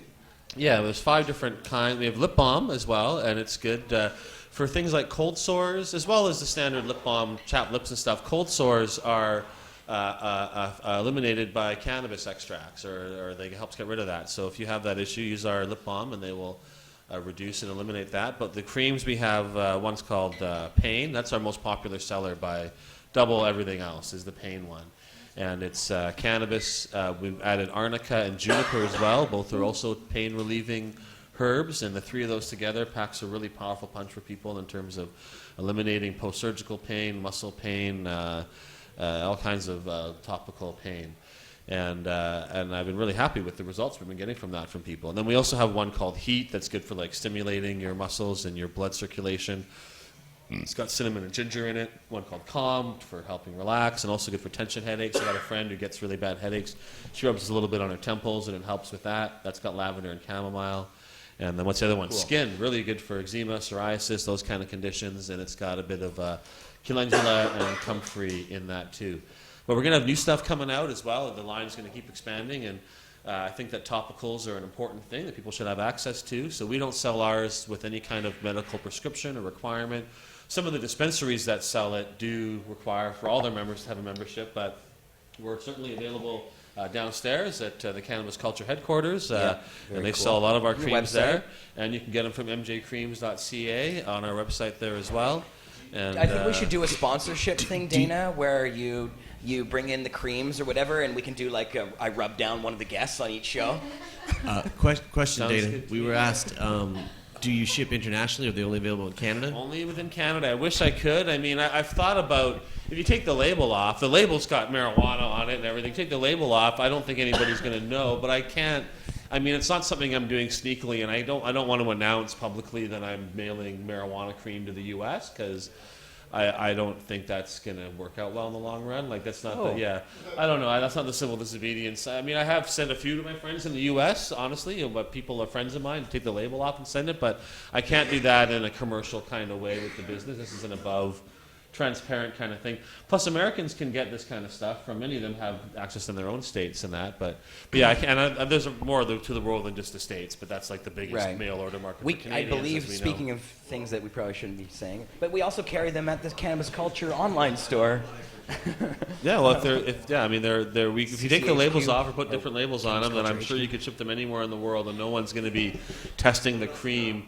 And it needs to be a fairly sensitive test because the cream doesn't have that much THC in it. And like any cream is mostly water and other things. But Right. anyways, the cream's a really good response from them. If you're in Canada, you should order some. We have free samples you can get. It's $12 to pay for shipping, and we'll send you 3 little samples Oh, of them, and they're quite cool. good. And so you can pick 3 different kinds or 3 of the same kind or whatever you want. But Bring down some samples. We'll show them off on the show. yeah. We have some Probably off have the show, and before. they're great. They're Yeah. Talk fantastic. after about how your Oh, yeah, we've seen sponsorship it. packages work there. Maybe I'll take a Yes. Well, and Dana's working out for 420 this year, a 420 booklet that would include Yeah, well, advertising if you want to promote opportunities yourself for people at in our 420 movement. this year in a book, contact Jeremiah really, or contact me either way. But yeah, we're going to put out a book. It's good. I think part of the transition will help have a map of where all the booths are and what you can find. We'll do some stories about the history of 420 in Canada. We'll profile some of the local activists and people that help make things happen. We'll talk about the law. We'll talk about that petition. So the book will be it's just getting back to, it'll be like another issue of Cannabis Culture magazine, but in book format or whatever. But bringing Hopefully that out not too many for of them will be 420, right? littered all on the same grounds, kind of but- stuff. Yeah. No, I thought about charging $1 for them just so people don't throw them away. But yeah, I don't think we're going to do that. But I Nah. like people because I don't want them tossing it. But it's going to be a beautiful thing. We're not going to do so many. I'm going to do about 10,000. So that's not that's not enough that people should just throw them away. That's enough that people should value Right. them. And No, I hopefully think it's treat going to them be nice, but fantastic at whatever. Sunset Beach. It's a It'll be very, great. very cool spot. It's just so much more open and it allows us to do a lot more without being so constricted. There was really a lot of, even if people didn't really realize it, you can just feel that tension of everything It's being too crowded. No, crushed in like that. it's great to be so successful, but I felt it's been too crowded for years, and it's kind of been, I think, stopping the event from growing bigger. People don't want to stay there all day Right. if it's that crowded, and you can't really get into the pot. I think people can't get into the booth sometimes because during the peak too time, if you packed. show up there at like 3:45 or 4 o'clock and want to go buy some weed, you're not going to be able to because it's hard to get in it's too popular. So I think it's wonderful that we're going to have a new spot. I really hope that it all goes smoothly. Like we said, we still haven't got the final confirmation, but there's nowhere else to go. The event's No. going to happen. It's either It's we gonna do it at happen Sunset there. Beach or we do it at the art gallery, which is going to be shut down. So it will actually be around the art gallery, and we would just end up shutting down No. the whole downtown core, Doesn't make making a sense. huge mess, which is not what we want. But that's the only option, really. There's no So- reason they should deny us anyway, so I say if they do, we should just do it anyways at Sunset Beach. Yeah, well, we'll see what happens. Hopefully they approve us and we're all good. Or Yes. if they don't approve us and there's some shenanigans, then we'll have to decide how we're cross going that to deal with bridge. that at that point. Yeah. But I'm going to remain optimistic. We've had good relationship with the city, the people that we've talked to, and the Parks Yes. Board's hasn't shown us any indication that they're going to be saying no or anything. No, They've just got just all the their, opposite, actually. They got all their procedures to go through, and they haven't gone through them all yet. But hopefully we have a response soon because we've got to, move on this. It's coming up 90 days, and it's a big event. So, Yes, sir. Dana Larson, thanks for coming on the show. Always a pleasure. all right, right on. I guess And- that's my cue to You get. get Yeah, a long we- lassie you know, in Jesselmeyer? We did an Yeah, hour. we talked about that. I didn't actually in Justin. I bought cookies. We had some of those, and I Yeah. ate some when we were camping out in the desert overnight with our camel ride. But I did have a Bang Lassie in What kind of Varanasi. cookies? Even rhymes actually. It does. Bang Lassie in Varanasi at the Smiling Buddha Cafe. It was pretty good. I ended up going back and I had 3 in the end. I kept saying I need a stronger one, and they kept saying they were stronger. But I was feeling them, but I wasn't But You're a veteran, though. But I actually brought my own dab pen and some dabs with me as well, so I was using that too, and that worked really good. They said they could really step it up. If they're allowed to sell cannabis legally, I don't know why it can't be world-class cannabis. And the buds and even the food they had was not that good. And the buds they had, I didn't want to smoke the bud there. It didn't look very clean or well-maintained. And they could take that and make world-class bubble hash out of it if they wanted to. And it's not like they're not an industrious people who can't. They work hard, right? A lot of them work very hard. Maybe they're just not interested in weed. Well, they're interested in tourists, and they're interested in true. selling stuff to tourists, and they're very good at selling stuff to tourists because that's what their thing relies on, right? And you go into any shop, and you got to sit down and have cup of tea, and the guy will tell you how this business has been in his family for 7 generations, and their whole story, and you just wanted to go buy a little bit of spice, and you end up spending a couple $100 and buy a thing, or you just go in to buy a scarf for somebody, you end up with a new blanket set and pillowcases and all this other stuff you didn't know you needed, because they're good at that, right? So they should be doing the same thing with cannabis. And I don't know enough about the legalities of everything, but if you've got a legal bang shop, no, I don't think anybody's like, that product's too strong and you can't sell that, right? They were, and they had the cook. This could be better. Like I think they could step it up. Probably So, a completely different kind of political system them. there. I would have absolutely no idea. Yeah, and from my understanding, there's a lot of there's the hell out of bureaucracy, and then you got to bribe people if you want to make things work and stuff. But I mean, I wasn't there. I was just there as a tourist. I wasn't there to setting up business. To understand. But I saw a lot of opportunities and a lot of things there and that. But the world's ready for the cannabis revolution. Any country that I go to, I always think, well, they could sell a lot of weed here, right? I mean, I've been in Spain, and things were really changing there. And I was in South Africa several years ago, and they grow some really great cannabis. And they could, if they even just had more bubble bags and more hash making there. When you go into Uruguay as well, and I don't know. Right now. I've got to stay here for a while, and because I've got the books and the creams, and I'm launching these 2 businesses simultaneously, and that's being a bit of a challenge. So no more trips. Although I'm going to Australia in May. Oh. So no more trips until I travel across the world in 3 months. But they're actually paying for that trip, so that's what's nice about that. What's the people at Nimbin are paying for me to come down there. I've been there before a few times, way back in the day. Mark flew me down there a few times to go do articles and pictures for. That sounds about right. Yeah, those early. Yeah, back then. I went there 2 times. Jumping. Wow, that would be fun. But this time they're going to pay to fly me down because I guess their things are going well for them, and so I'm going to do some speaking and I'll bring some books down in that as well. But yeah, so that'll be fun. But I don't know when I'm going to Uruguay. I'm not sure, but they don't need help there. I think probably. I'm not sure what's going on there, but Dana, thank you for being on the show today. It was awesome. All right, that was a long one. Love you, man. It was. Yeah, we did an hour. Not bad. Wow. Lots to talk about always with Dana Larson. You're just doing so many things. You wear a lot of hats. You need Things are good right now. I mean, there's always challenges, but in terms of our movement, things have never been better, right? Everybody's all freaked out. Oh, Trudeau's going to fuck up legalization. Of course he's going to screw it up. It's not going to be what we want. But it's all better than any possible alternative, right? The conversations are all right. Things are moving. Dispensaries, hundreds of dispensaries are opening across the country. 5 in Port Alberni. 5 in Port Alberni. And you know what? He might not fuck it up that bad. I have a feeling he's probably going to just let the provinces deal with it. It's not the politicians that are it's the overgrowing the government plan that's coming to fruition. And the last stage left is actually growing marijuana, right? Like we started off in the 90s where you couldn't have books, you couldn't have bongs, you couldn't have seeds, you couldn't have anything. Now through the civil the laws, none of the laws have changed. All this stuff, these books are still against the law just as much as they were. People still get busted for selling bongs in Canada.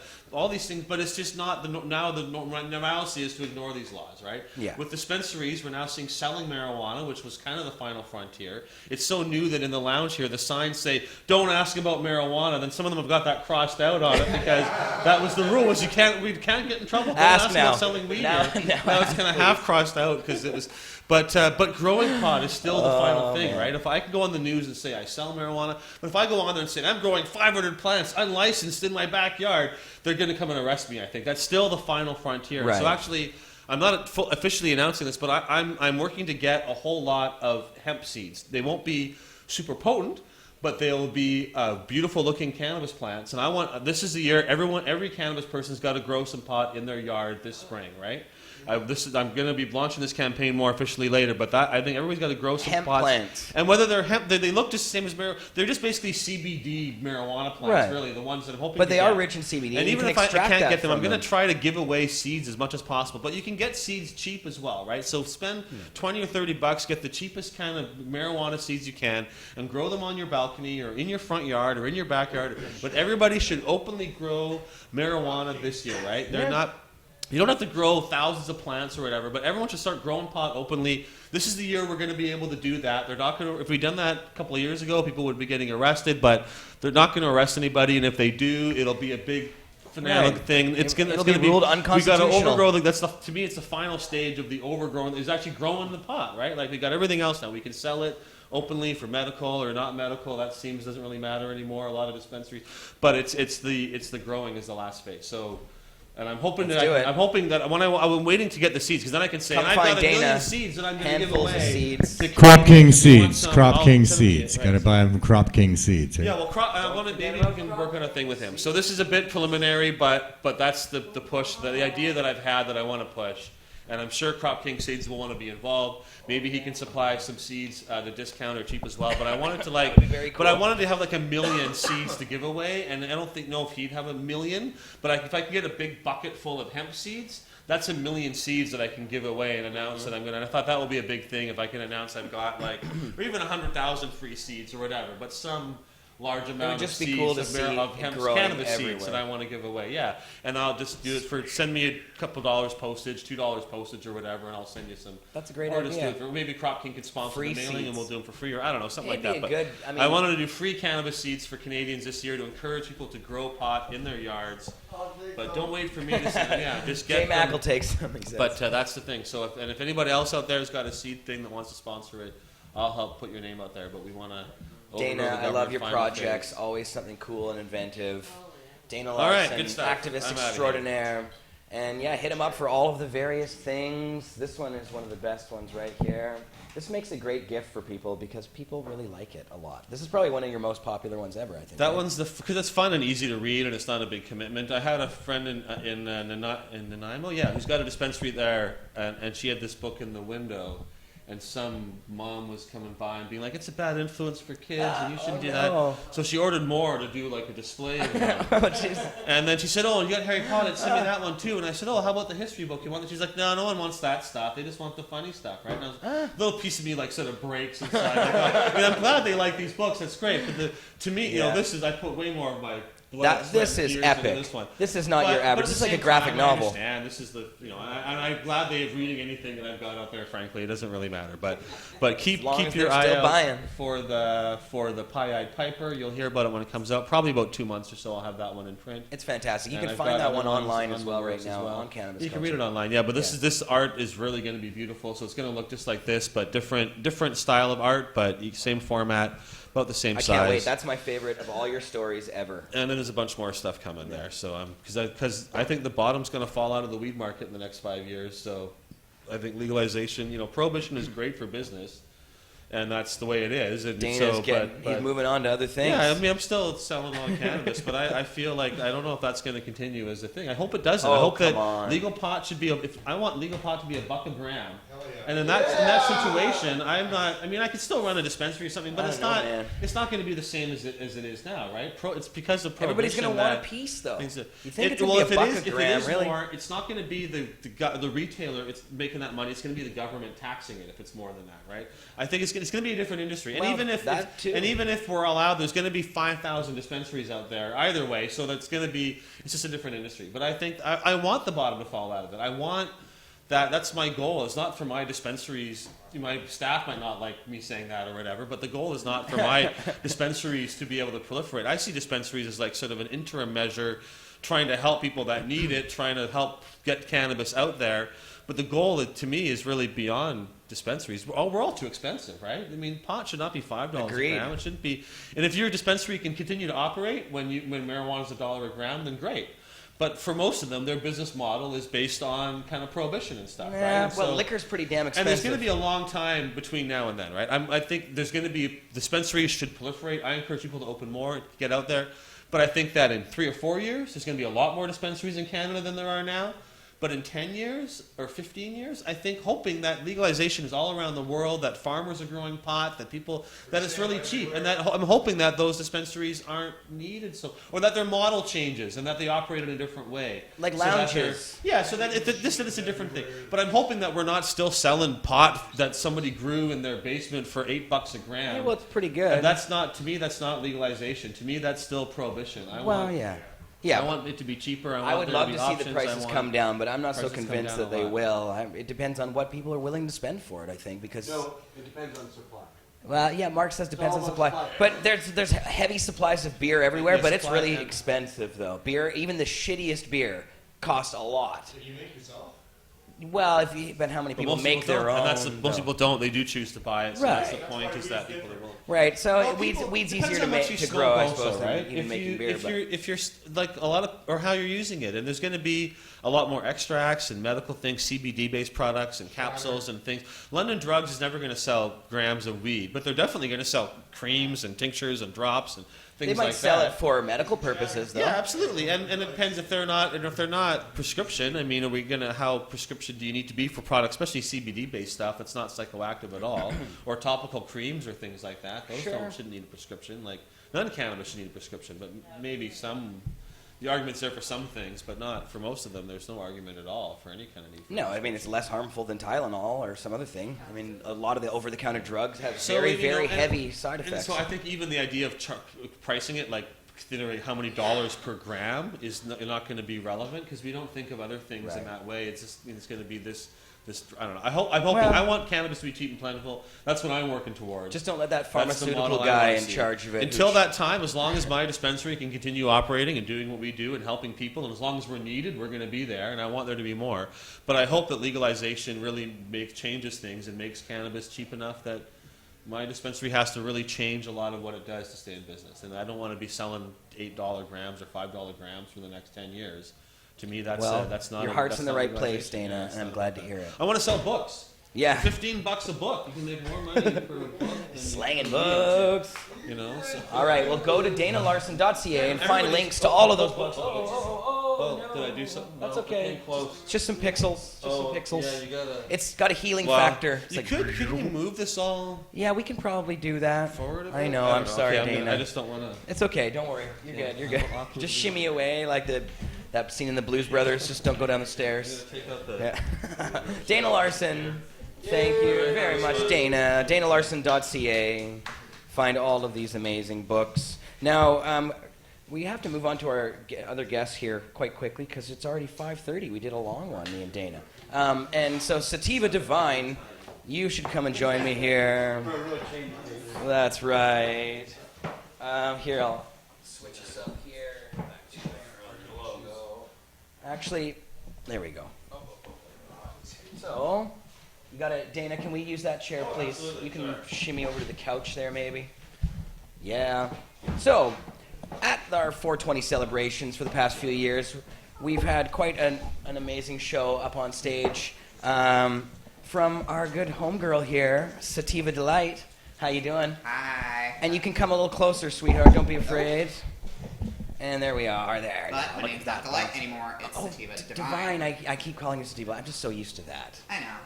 Right. So yes, Divine. So, but now you're doing something here in town coming up soon. There's a contest happening. There is. This is a drag contest. The Grey Cup of Drag, known as the search for Vancouver's next drag superstar. Nice. So basically what it is, if there's anybody out there who's watched a television show by the name of RuPaul's Drag Race, it's very similar to that format. We have some fans here. Except a little bit smaller budget, and they've already given us the first challenge and everything like that. So there's a runway look we have to do. There's a performance outfit that we have to do. Is it just a Canadian? It's a Canadian show? Yes. Cool. It's for queens who are local to Vancouver and the Metro Vancouver area. That's awesome.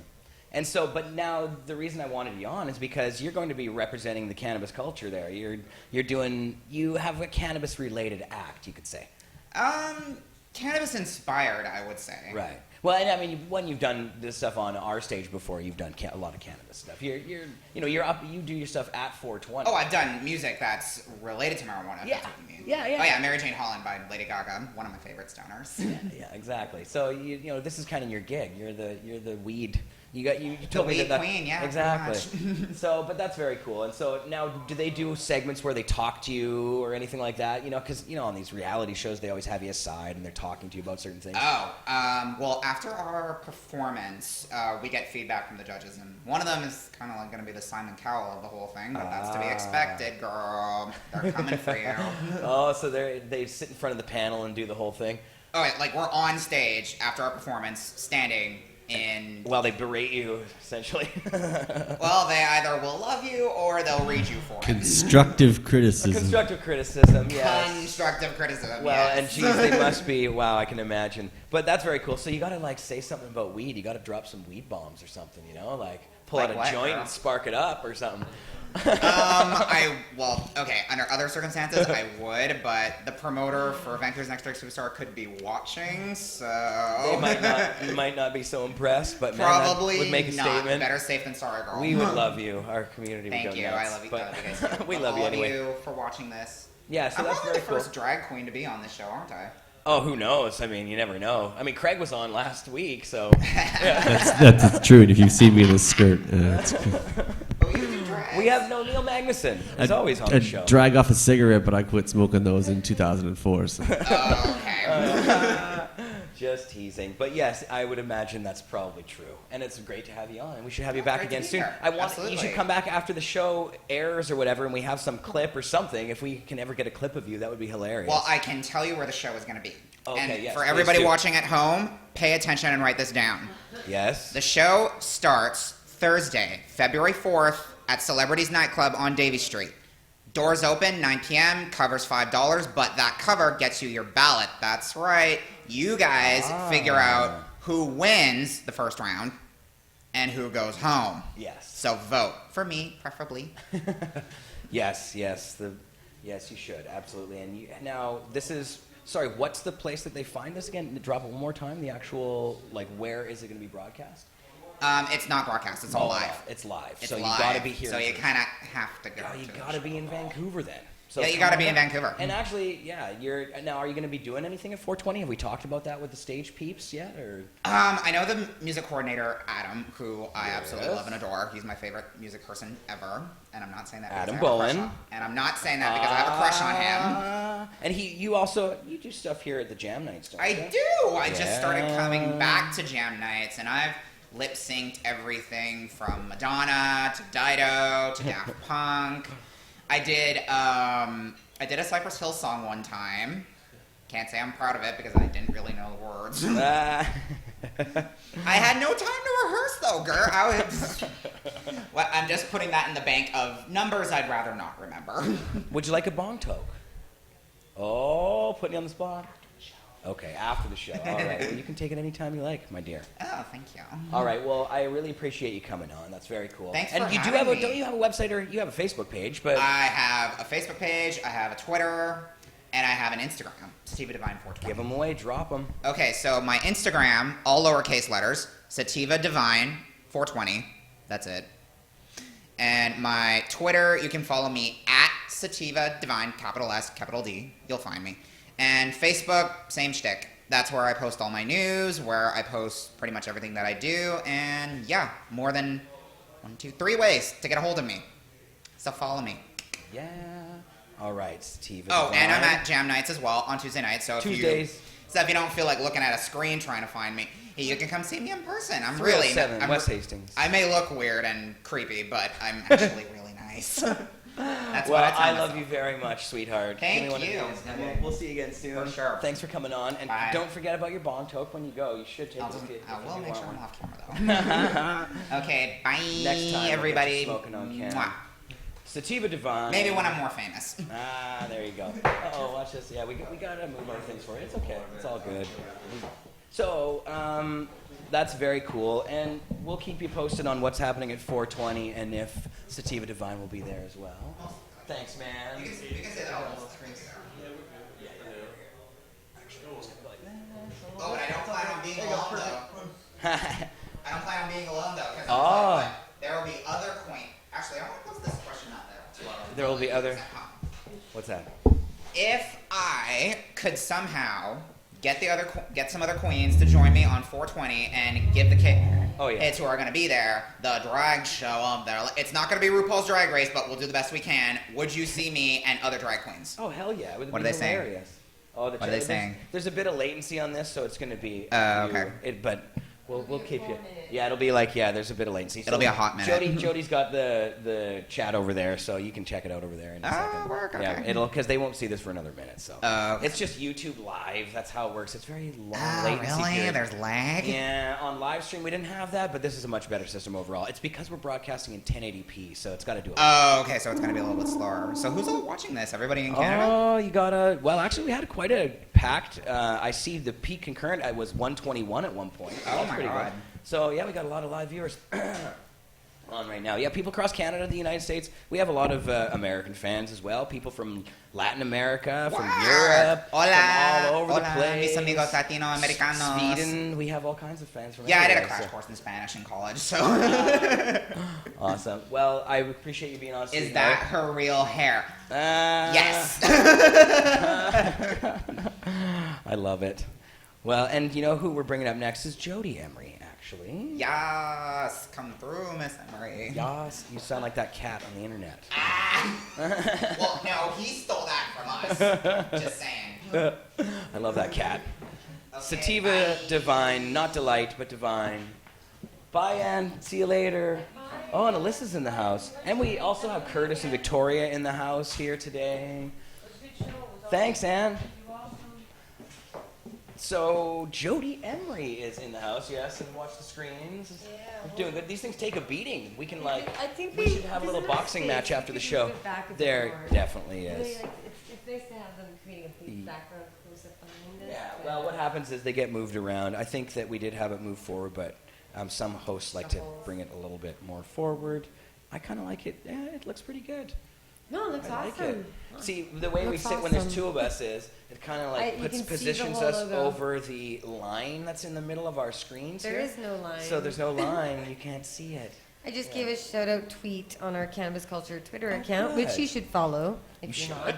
not. Yeah, I just tweeted out there about the Crop King Seeds being a sponsor, and it looks pretty cool when you actually look at our account. We have quite a lot of neat stuff, but there you go. Yeah. The logo is like floating there. It's just the Crop King logo is perfectly floating and I love it. excellent. Anyway, Nice picture. Crop King supports activism across Canada, so we're very proud to Oh, yeah. have his support. I love saying Crop King as much as possible because I know that when people shop at and buy his seeds, it's going to a really, really good cause. Not just us, but everything he does. Buy his seeds, fund Yeah. good deeds. He's one of the main supporters of the LIFT conference that's coming up. Yes, and I just actually contacted Lyft because they're inviting me to be a speaker, and Yeah. Dana Larson will also be a speaker. And I'm seeing that we will be there for Pot TV and Cannabis Culture. So this is the first expo, Lyft Expo. It's the first one in a couple. It's the first one Mark will ever go to, by the way. So yeah. first of all, the very first Treating Yourself Expo is when Mark was extradited, and we've been to them ever since. But there wasn't one last year, and this year Lyft is holding one. So great idea, and it's very interesting because Crop King Seeds, the activist seed seller, lawbreaker, but you know, is sponsoring this event alongside Tweed, the licensed producer. So it's going to be a really... So Tweed's I don't- calling for his arrest while they sponsored the thing I together. don't know How how nice it's of gonna go. Tweed. But it's going to be a really I hope somebody interesting... pies that guy or It's going to be a something. really interesting, fun expo, but it's also, honestly, a good time for our community Somebody to come can steal that together. idea. So we're really happy about this happening. So, Yeah. No, it Side should be note. fun. I'm excited to go because we love going to the Treating Yourself Expo. Jodie and I went to all of them. It brings the community together, and it also brings a lot of people from the industry together, and we're going to see a very interesting mix, like I alluded to. Oh, my bangs are a mess. Don't get bangs. It's high maintenance. I was thinking about getting some. Just the bangs. Just bangs. Just bangs. Can you imagine? You could do that. I've seen punk but- rockers like that before. But yeah, so the expos are always going to bring together a lot of different people and people who compete. So, you know, you have different businesses there that are competing against each other, but you're still part of the same industry. So we're actually we're all one love. We're all one. Yes, it's Yeah. very hippy dippy. No, but these events actually are very professional, especially Yeah. at the Metro Toronto Convention Centre where the LIFT Expo is going to be. Same place that the Treating Yourself and the Champs Expo was. And yeah, it's really nice in there. It's kind of like, a lot of space It's and a stuff. real expo It's center, like a convention designed center. for It's this. massive. The G20 was held there. Like this is a very professional space. Right. But And it's Bill, also- Bill Blair will be back again, I guess, Goody. this time. Yay, it's going to be really interesting. Hopefully less cracking of Very heads. interesting. Yeah, I mean, this whole Tweed and, the Licensed stuff that they're calling for, licensed produce, it's going to be interesting to see what happens, definitely. I think there's going to be some raised eyebrows and there could be some conflict. I'm not really sure, but Yeah. we'll see how it goes. So, Jodie, I wanted to have you on because you've been in the press a lot lately talking about this moratorium. The whole theme of the show today was tell Justin to stop arresting people for marijuana, and I wanted to bring you on to talk about it because you're like the only one getting any press on this thing. I'm just tweeting it. Yeah. So. And I've actually now set up on our Nation Builder site, cannabisculture.nationbuilder.com. I've set up placeholder page for this issue where people can find out more information about it. And I think I even have it on the screen here. Let's see here. See, the idea here is that the Liberal government, has promised to legalize. They got elected on that promise to legalize. The majority of Canadians want to legalize. Everybody's on board with legalizing, but they say they want to take their time figuring out the best system. Fine. Even though they've had years and, they should do it right, and I wouldn't mind them taking their time and maybe consulting with activists and others. But they should, in the meantime, stop arresting people immediately. I mean, Seattle made it lowest police priority, and then they decriminalized in medical and legal. So before we, get to legalization, we shouldn't have any more people arrested. Dana Larson, he's a brilliant guy. Gotta hate coming on the show after him or speaking after him because he's really great. Like, he's inspiring. He makes me cry with some of his Dana's speeches. He's fantastic. amazing and brilliant. And he crunched some numbers and found that on the average rate of 160 interactions a day of police for pot possession, that's how many times Canadians interact with cops. Every day, 160 Canadians see and deal with a police officer Based for on possession. last year's numbers, right? That's last year's numbers. Yeah. So based on that, you could say that 16,000 Canadians have had some sort of police interaction since Justin Trudeau got elected and the Liberals got elected on a promise to legalize. And those are Canadians who might lose their job or their ability to travel or volunteer or their scholarship they could lose. There are a lot of harms that come out of even just an interaction with an officer without even being charged. So that needs to stop immediately. That's a lot of money. And overall, marijuana prohibition enforcement costs $500 million a year. $500 million. Unbelievable. I just think of how desperately we need improved healthcare and education, and that $500 million is spent on pot. Are you kidding me? It's insane. It's such a waste. They're just flushing it down the toilet. And we desperately need money for other things anyway. So Yeah. that's really important to immediately stop arresting people, and that should be a saving of billions of dollars. But it's also there's an interesting news story out right now about how CIBC, a bank, said that the federal government could make $5 billion a year in taxes on pot. The government could make that money. But they based that on Canadian consumption rates and a Colorado-style selling sort of system and a sin tax. Now, if you go to twitter.com/Jodie Emery, you'll see that I spend every day reading the news and tweeting about the news and sharing facts and charts and information that a lot of people don't know about. And, the sin tax idea, we have to make sure that doesn't happen. Marijuana does not cause harm. Marijuana does not have any social cost. There's a chart I've just shared, the BC government's own data, showing that all of the cost related to pot relates to law enforcement, not health, not social harm. And so if you go to Twitter and you follow me there, you'll see those charts and should share them around. Because as this government moves forward with legalizing, and as they hopefully immediately stop arresting people, we're going to see what kind of legalization we'll have. And we cannot treat pot like it's harmful.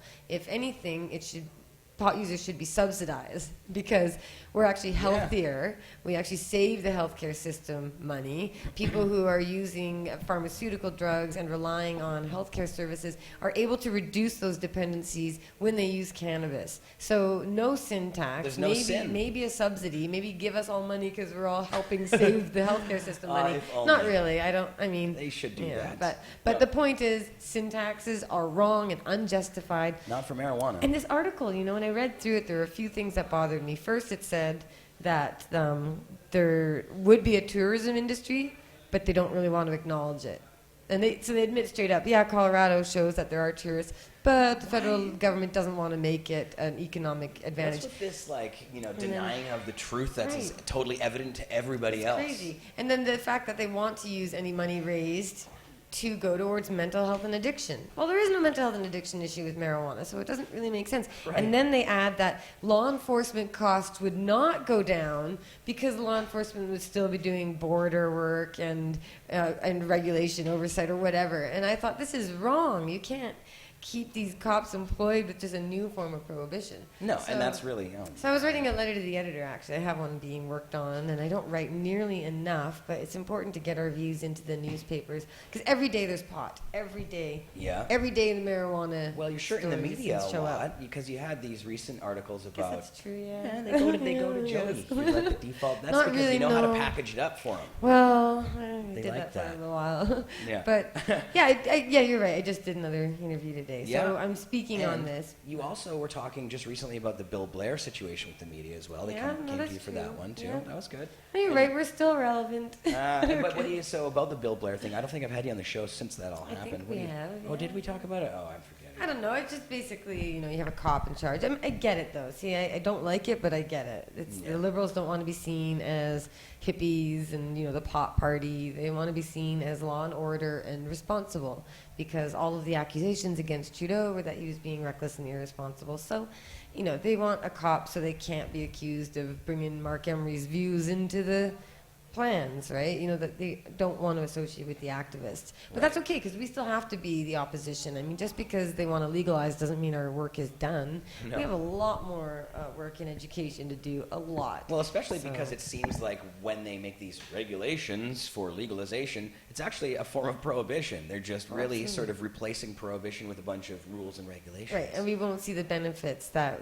we should realize through legalization. So, there's a lot of If they follow the advocacy work. tweeds and the guys who are out there saying that it should be completely handed over to these, well, we work so hard, we're these licensed producers, oh, we've been here for, what, a year? It's like how, even for them, the gall of these people to say that after so many people have been working for it more than a decade. Right, and dispensaries are causing no harm. There's no problem. Dispensaries are not causing harm. There's no problem. It's so just pure evil to call for them to be, closed and criminalizing the their patients to competition. suffer and, They criminalize wanna the criminalize competition. the competition. Yeah. Which is such a cowardly, Monopolists. lame way to be in Cowards. business, man. If you're good at what you do, you'll be. Tweed, we're you'll calling you out. earn it. You guys are cowards. Yeah, that's kind of lame. But I will happily speak with you about how to better appeal to your customers and the cannabis base by giving up your attack on the dispensaries and activists and turning your anger towards the system that you're under, because it was a Harper system, a prohibition system, a system that was designed to fail,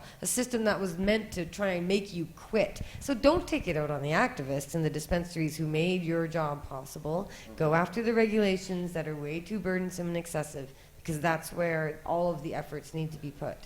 Absolutely. Yeah. Now, I just have this site up behind us here with, you can go to cannabisculture.nationbuilder.com and check that out. There's going to be, we'll put Dana's petition there, as well as there's already a lot of information about how you can actually just send messages to Justin and his Liberal team through a multitude of digital ways. We want to appeal to the health minister, because marijuana could be removed from the schedule with her just striking it out. Yes. That's Philpott, Jane Philpott, I believe.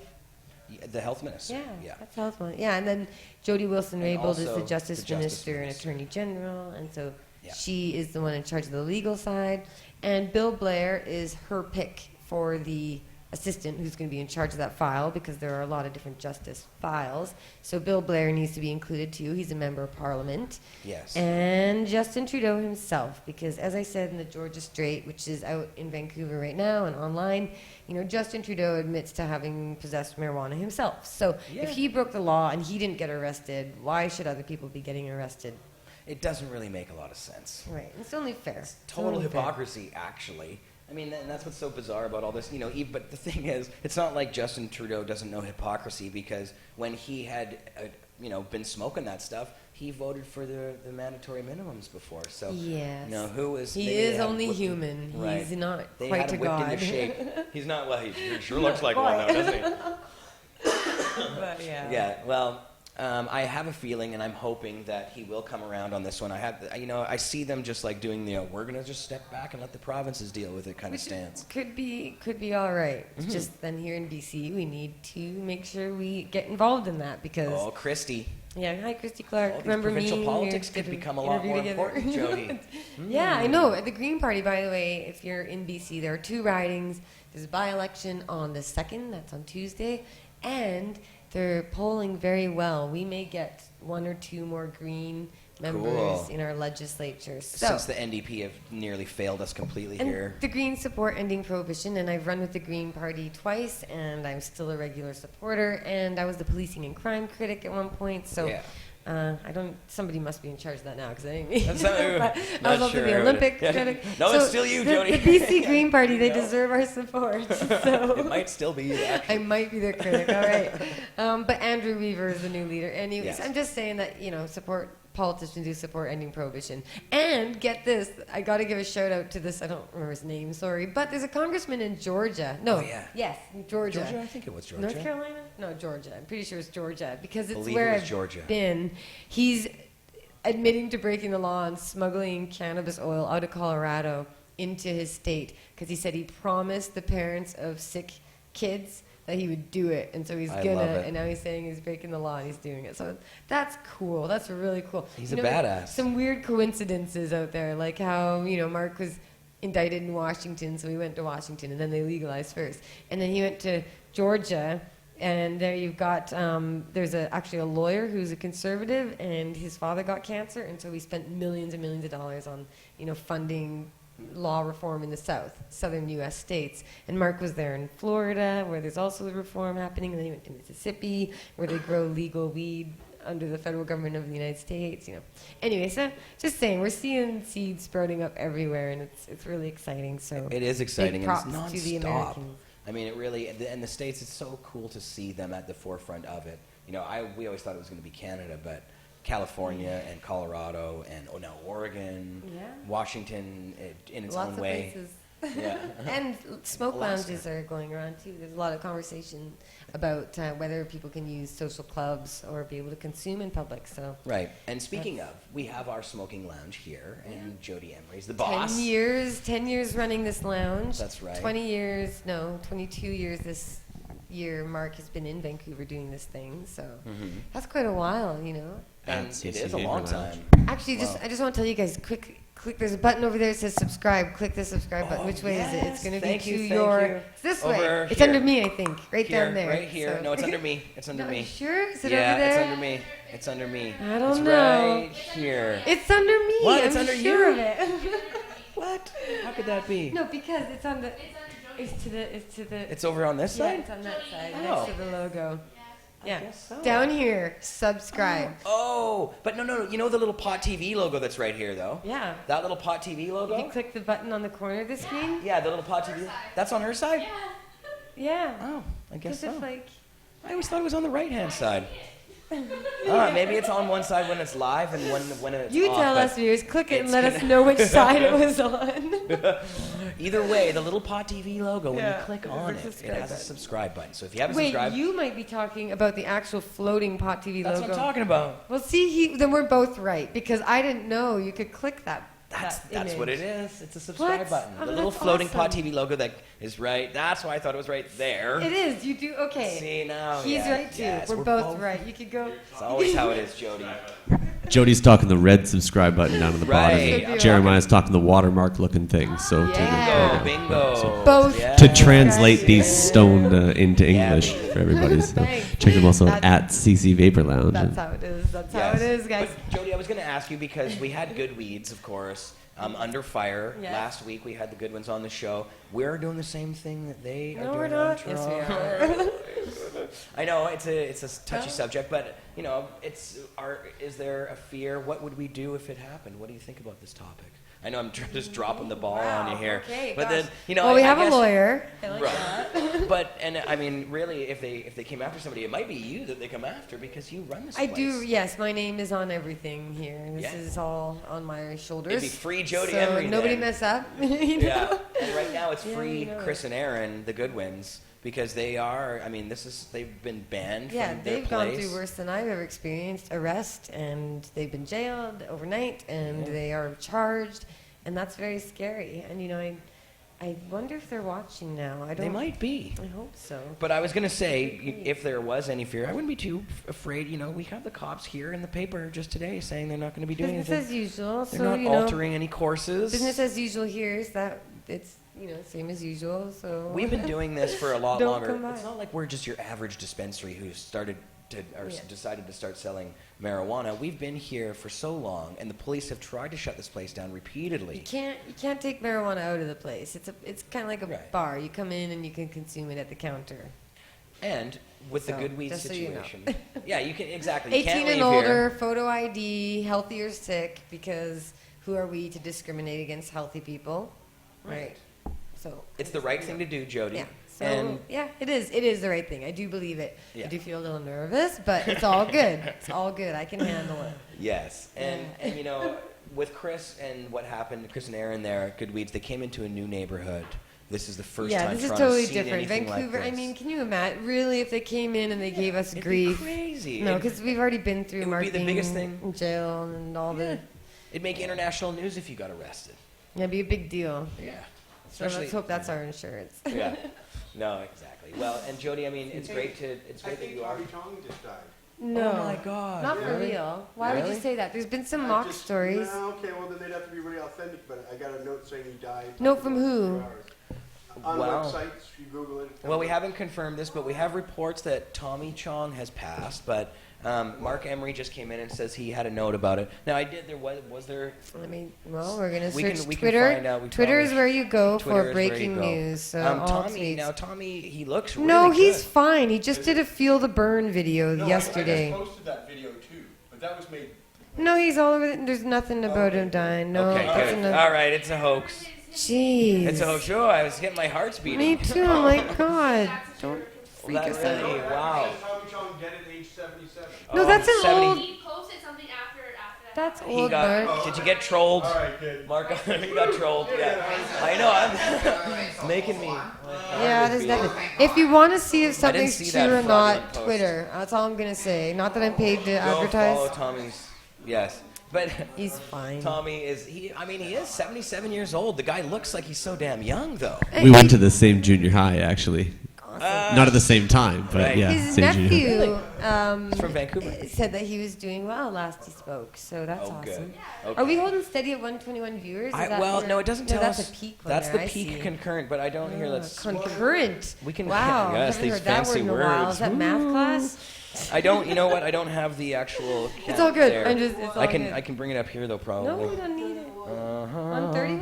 121? Oh, wow, hey, not Oh, bad. thanks for viewing, people. Thanks for watching, Yeah. Pod TVers. Because Pod TV Since was we started in moved. 2000, by the way, just for those who don't know. Pod TV was back when you had dial-up modems. Old Do you to the remember school, dial-up AOL. modems? Yeah. Yep.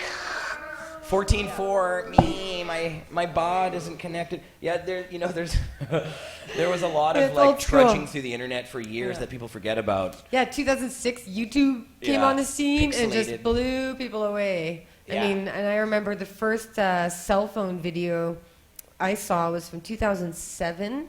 It was a video shot from a cell phone, and it was very grainy. It was at the pot rally, the 420 rally yeah, in no, they Vancouver. were really bad early. Very old, Yeah. bad stuff. Do you remember when you even had to choose the internet as an option on your phone? It was like, okay, now I'm going to go press the internet button because I Yes. loaded up my phone card. No, do you remember? I Come remember, on. yeah, and it was really bad though. It was like the mobile internet, and it was totally Yeah. terrible. Totally slow. You could Jodie, barely would get a you like a page bomb up. toll? All anyway. day, sure I will. From the amazing Redbeard piece, Lovecraft. Beautiful. Glass. That Check is out on the Redbeard desk. Glass on Glass Instagram. is a special part of the cannabis culture / community Mm-hmm. because it is an art, it's a trade, as in people can make a living from it, Yes. and it's a tool, it's functional, so it's actually a product that people use that's a tool of sorts. What would you call it? It's paraphernalia. Absolutely, it is. And it's completely illegal in Yeah. Canada. I know. Right now, I'm going to break the law. For in this In a form, it few is. accounts. Highly Rope- functional. I'm possessing uh-oh. paraphernalia. Did somebody take our lighter away? Wait, I Dana got may have lighter flight. Oh yeah, it was his lighter, so we won't get too angry with him then. But yeah, there's a lot of laws that are on the books that are totally unjustified and need to be removed immediately. Even this book and magazine, all this stuff is illegal. In fact, since Yeah. we're media, I don't know if video falls under that, but Probably. marijuana media, it's Oh yeah, all I'm illegal. sure we're illegal. Well, you can So- check out this beautiful illegal glass at the Heady Glass replay from a couple weeks ago on Pod TV.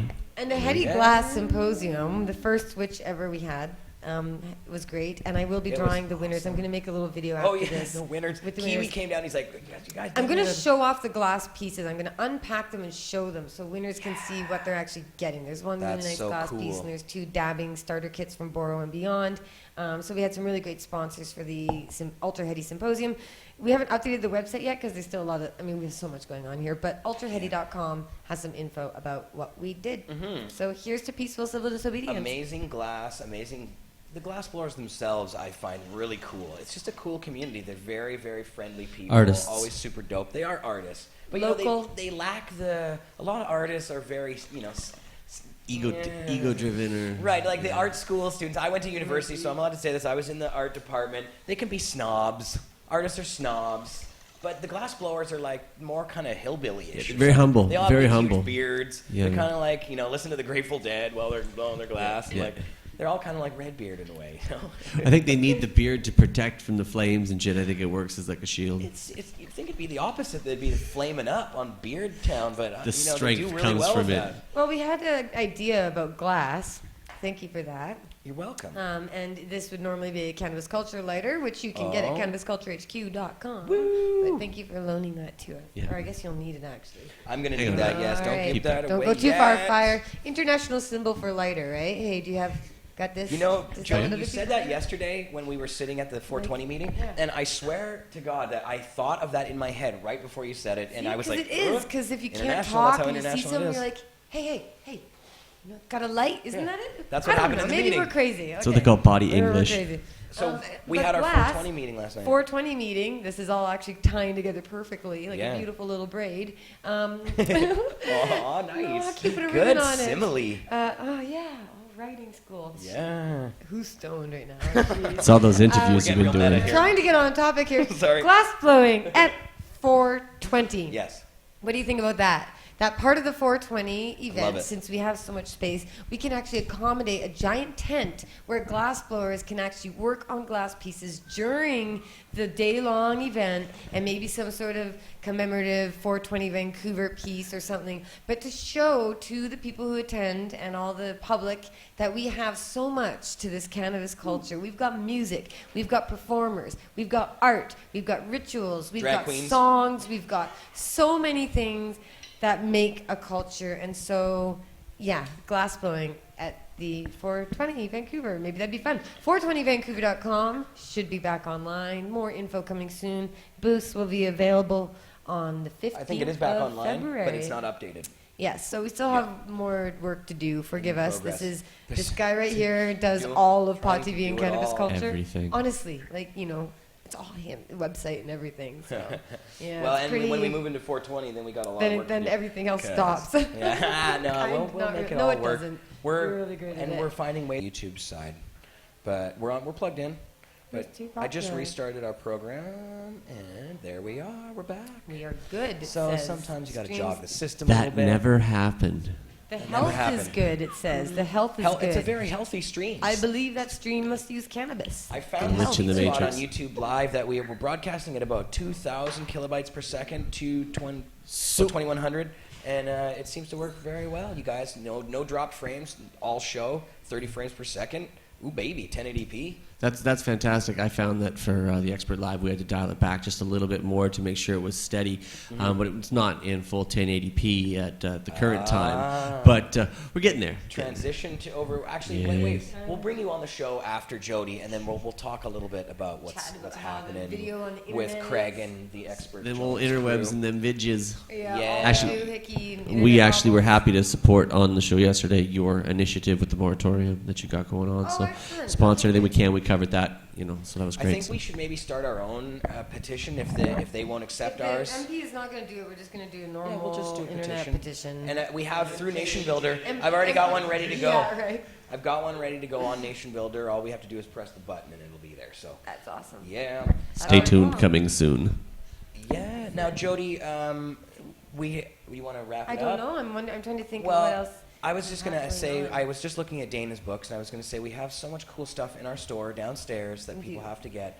We don't nearly mention it enough, but we have a big bong store with books and all kinds of stuff downstairs. And this is really the way that the reason that we're here in front of you now is because of that store and the stuff we do here. Pod TV and Cannabis So- Culture don't really make money. I mean, we sell Right. ads online, but as you can imagine, and as you've heard, It's advertising enough is not to pay an for easy me, sell. and that's about it. Pretty Yeah, and so the studio was entirely sponsored by our wonderful sponsors, Crop King Seeds, Karma Cup, Medtainer, I know 3 they're a Happy Sublimator and Cats. 3 Happy Cats. That's Sublimator, right. So those Long sponsors list, but paid those are for this whole studio. Yeah. But otherwise, we have an incredible team of 30 people on our team, I think, about when we have our staff meeting. We've got the retail stores and the lounges, and they're the ones that are actually interacting with people. Like, I don't know if you can see out the window, but there's our there's manager. Jer. Hi. I have a window But yeah, cam. we have an actual big business here trying to keep everything going. And most stores or lounges or even online media sites just raise their own funds and then they're able to pay for what they do. The window. But here we have our Look at that amazing window. team who has to finance a lot of our activism. So Yeah, it's on the desk. yeah, the it's best a we little got. weekend. So, Jodie, I really appreciate having you on, and it's always excellent. It's excellent. And I'm glad yeah, people are watching Pod Yeah, TV. It I makes me know, so super happy. excellent. Please let people know about Jodie. it too. You know, let them know that we do these live shows. We're stepping it up as much as we can all the time. And I will do a regular show, and I'll do it on Tuesdays. Tuesday sounds like a good show. gonna mention And then something that about way, that. I'm here late, and I can just go straight over to Jam Night on Tuesday nights because I am dying for some live music. And every time I'm here, Mark wants to go home, or I'm busy doing something else, and I never get to go to Jam Night. And Come late, stay killing late, me. do a show in between. I like it. How about do a Tuesday. show at Jam Night, Jodie, and you can sing and I could sing a show. Jamming with You Jodie. could I sing get it. it. I've been singing songs about legalization to myself at home. But you know the Beatles song. What's the one? Tomorrow Never Knows. The hippie one. It's really Yeah. trippy. You can make that about we were talking about the ways to legalize, and then it goes on from there. I'm just gonna say. So who knows? Maybe one day you'll see me with a Jodie got the sitar and I'll be remix. like, Really a cool one. Again, bring out the sitar. Yeah, that'd be fantastic. Jodie's got a few of those at home. The remix by Joe Diddy over here. And you can. I was gonna say, Jodie has an amazing Twitter feed where I tweet a lot. You tweet a lot. And I Instagram too. In fact, I drew 2 doodles because be creative. Like do stuff that makes you happy in your heart. Because I'm finding more and more. I want to get back into creating art, creating things, and that includes. I used to play piano too. But if you go to Instagram.com/Jodie Emery and you want to follow, I do a lot of nature shots and other photos. But I also wrote a little handwritten. Please, Mr. Prime Minister, no more marijuana arrests. And then I doodled a pot leaf and called it Plant of Peace. And, I just doodle and stuff. So, if you want to follow me, I'm out there. And you Jodie do. Emery. So I go do. follow her. I doodle and I draw and I protest and I call for legalization. Yes, you do want to follow All right. her. Go to both of those streams, all of those streams, and Facebook and, And every other Facebook, stream. but I will not look at my Facebook inbox. So if you message me on Facebook, I'm sorry. Don't It's even too bother. overwhelming. I don't even get back to my emails, so I'm sorry. I love that people send notes, though. It does keep us going. Yeah. Once in a A while. lot of people send a lot of stuff, and it's Yeah. hard to dig through all of it. But yes, people's heart. They know we're busy.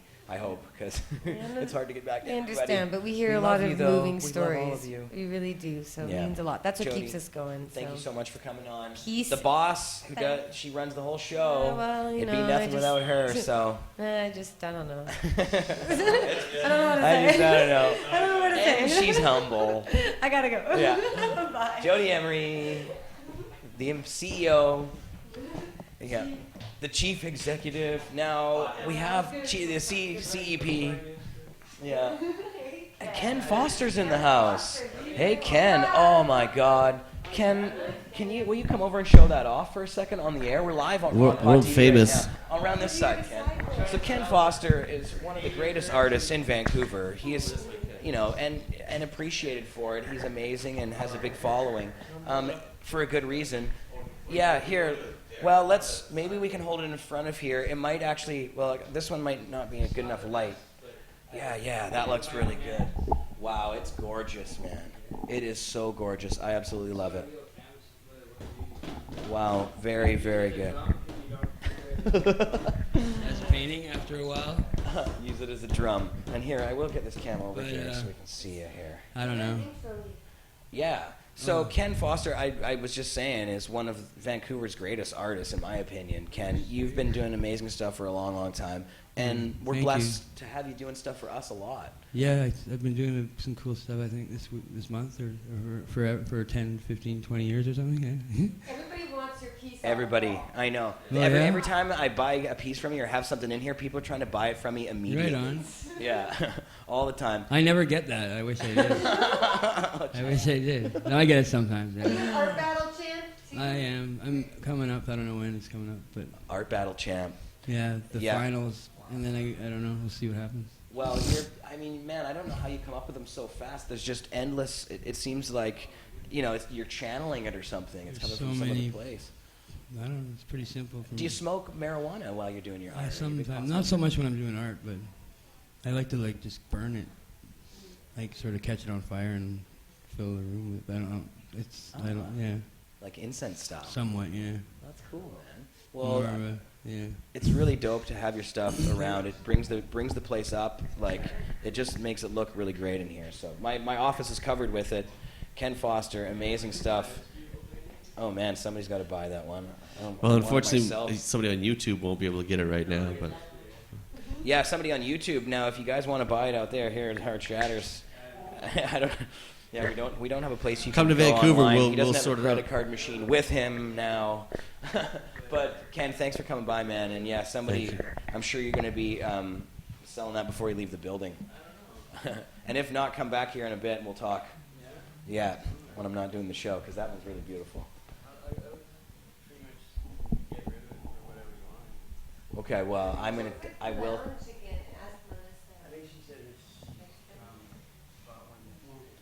That one is so gorgeous. I want it, man. I do want that one.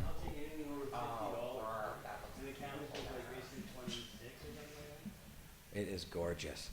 I got to pay my rent right now, but oh man, I want to give you $60 for that thing. Live negotiations here on Pod TV, I think getting I'm gonna have to serious. do that. It's just too pretty. It's too awesome. I'm loving it. Yeah, I'll buy that one off you. It's weird when I draw stuff sometimes, and then I actually do bump into it person kind of. Yeah, I'll give you 60 for that. I feel like it's robbing you though, because it's so gorgeous. But that's all I got, man. All right, Craig, get over here, brother. Here, I got 60 on me right now in cash. In fact, I'll take it from you right now.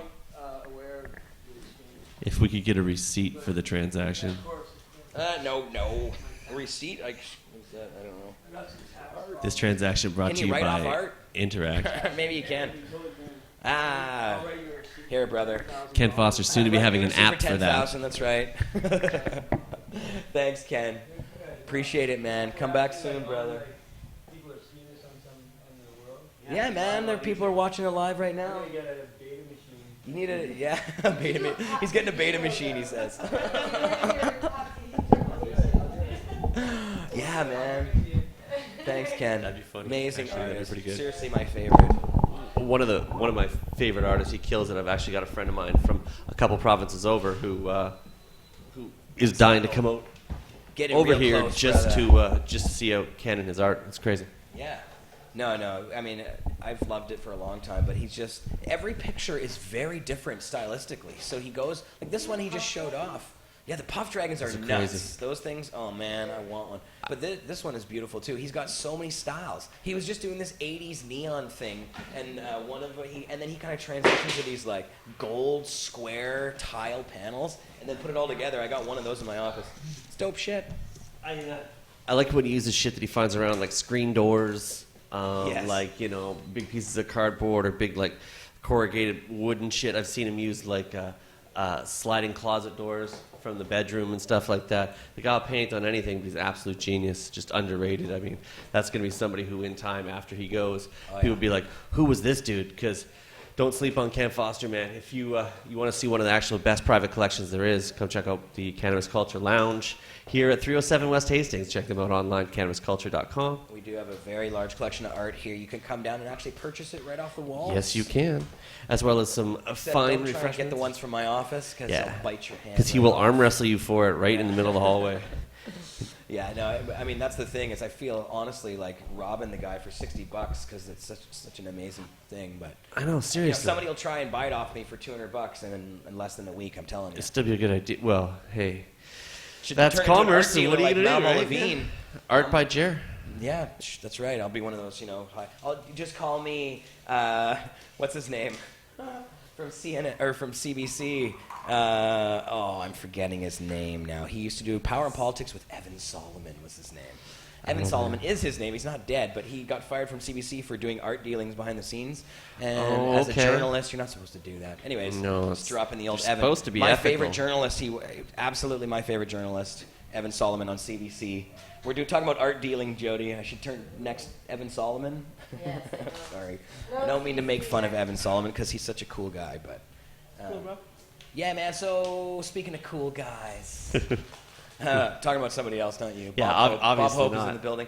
What's up, Bob? You now, Craig X, the expert, yes. are joining the Pod TV team. As a matter of fact, yes, I am. Thank you very much, Jeremiah Vandermeer, JV from the Lake. Yeah. We're bringing our crazy little antics on Thursday afternoons from our previous location after 25 glorious episodes. We had a great time being there. Thank you very much for the support. You can actually check all those replays out at expertjoints.com and, of course, our YouTube page, Expert Joints. But for episode 26, we figured we'd upgrade a little bit and step up the production value a bit. So we're coming here. And so come Thursday afternoons, 4:20, live from Pot TV studios, you'll be able to catch the expert live. Yeah. And so Excited tell about that. people a little bit about what you do on your show. There, Okay, Expert. well, the Expert Live is essentially me sitting there smoking a whole bunch of joints that I roll constantly for about 2 hours, yapping my face off. Obviously, actually, a lot like what you do on your show, really. Maybe not quite as politically charged or feature as many individuals as you guys have done. I'm just kind of new to the game here. We're only episode 25, not 2,500. You know, you guys have been at this, like Jodie says, since 2016, so do the math. That's a lot. No, I better count up the shows because we can be up around 300 now. Oh, gotta be, man. I mean, how Don't could even it know. not, right? I mean, it's probably not that many, but Well, it's time to count, I think. If you We've done it factor before, in, but I sort of lost count, you know?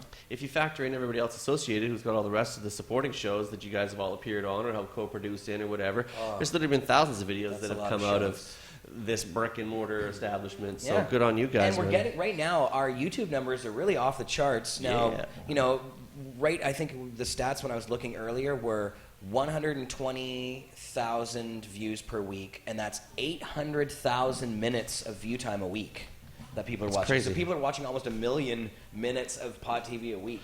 Yeah, I find it crazy when I look and I think about it again. We don't have the same 3 million person footprint that you guys do, but we're coming up. But when I look at the numbers, when you go from views to when you look at the amount of minutes, we're in the 2-3 million type of minutes that are going on. You see that number. When you think about it, you do the math. You're 40,000, 50,000 hours. Like that's people sitting there for months and months and years just watching steady. And that's cool, man. That speaks to really, it's a compliment to you guys for all the hard work that you guys do and all the effort that you put in over the years, man, because people know where to go for cutting-edge information and all the latest and want to stay on top of the culture. You go to Cannabis Culture, and you can check them out at Cannabis Culture on Instagram, Twitter, all the good social medias as well. Yeah.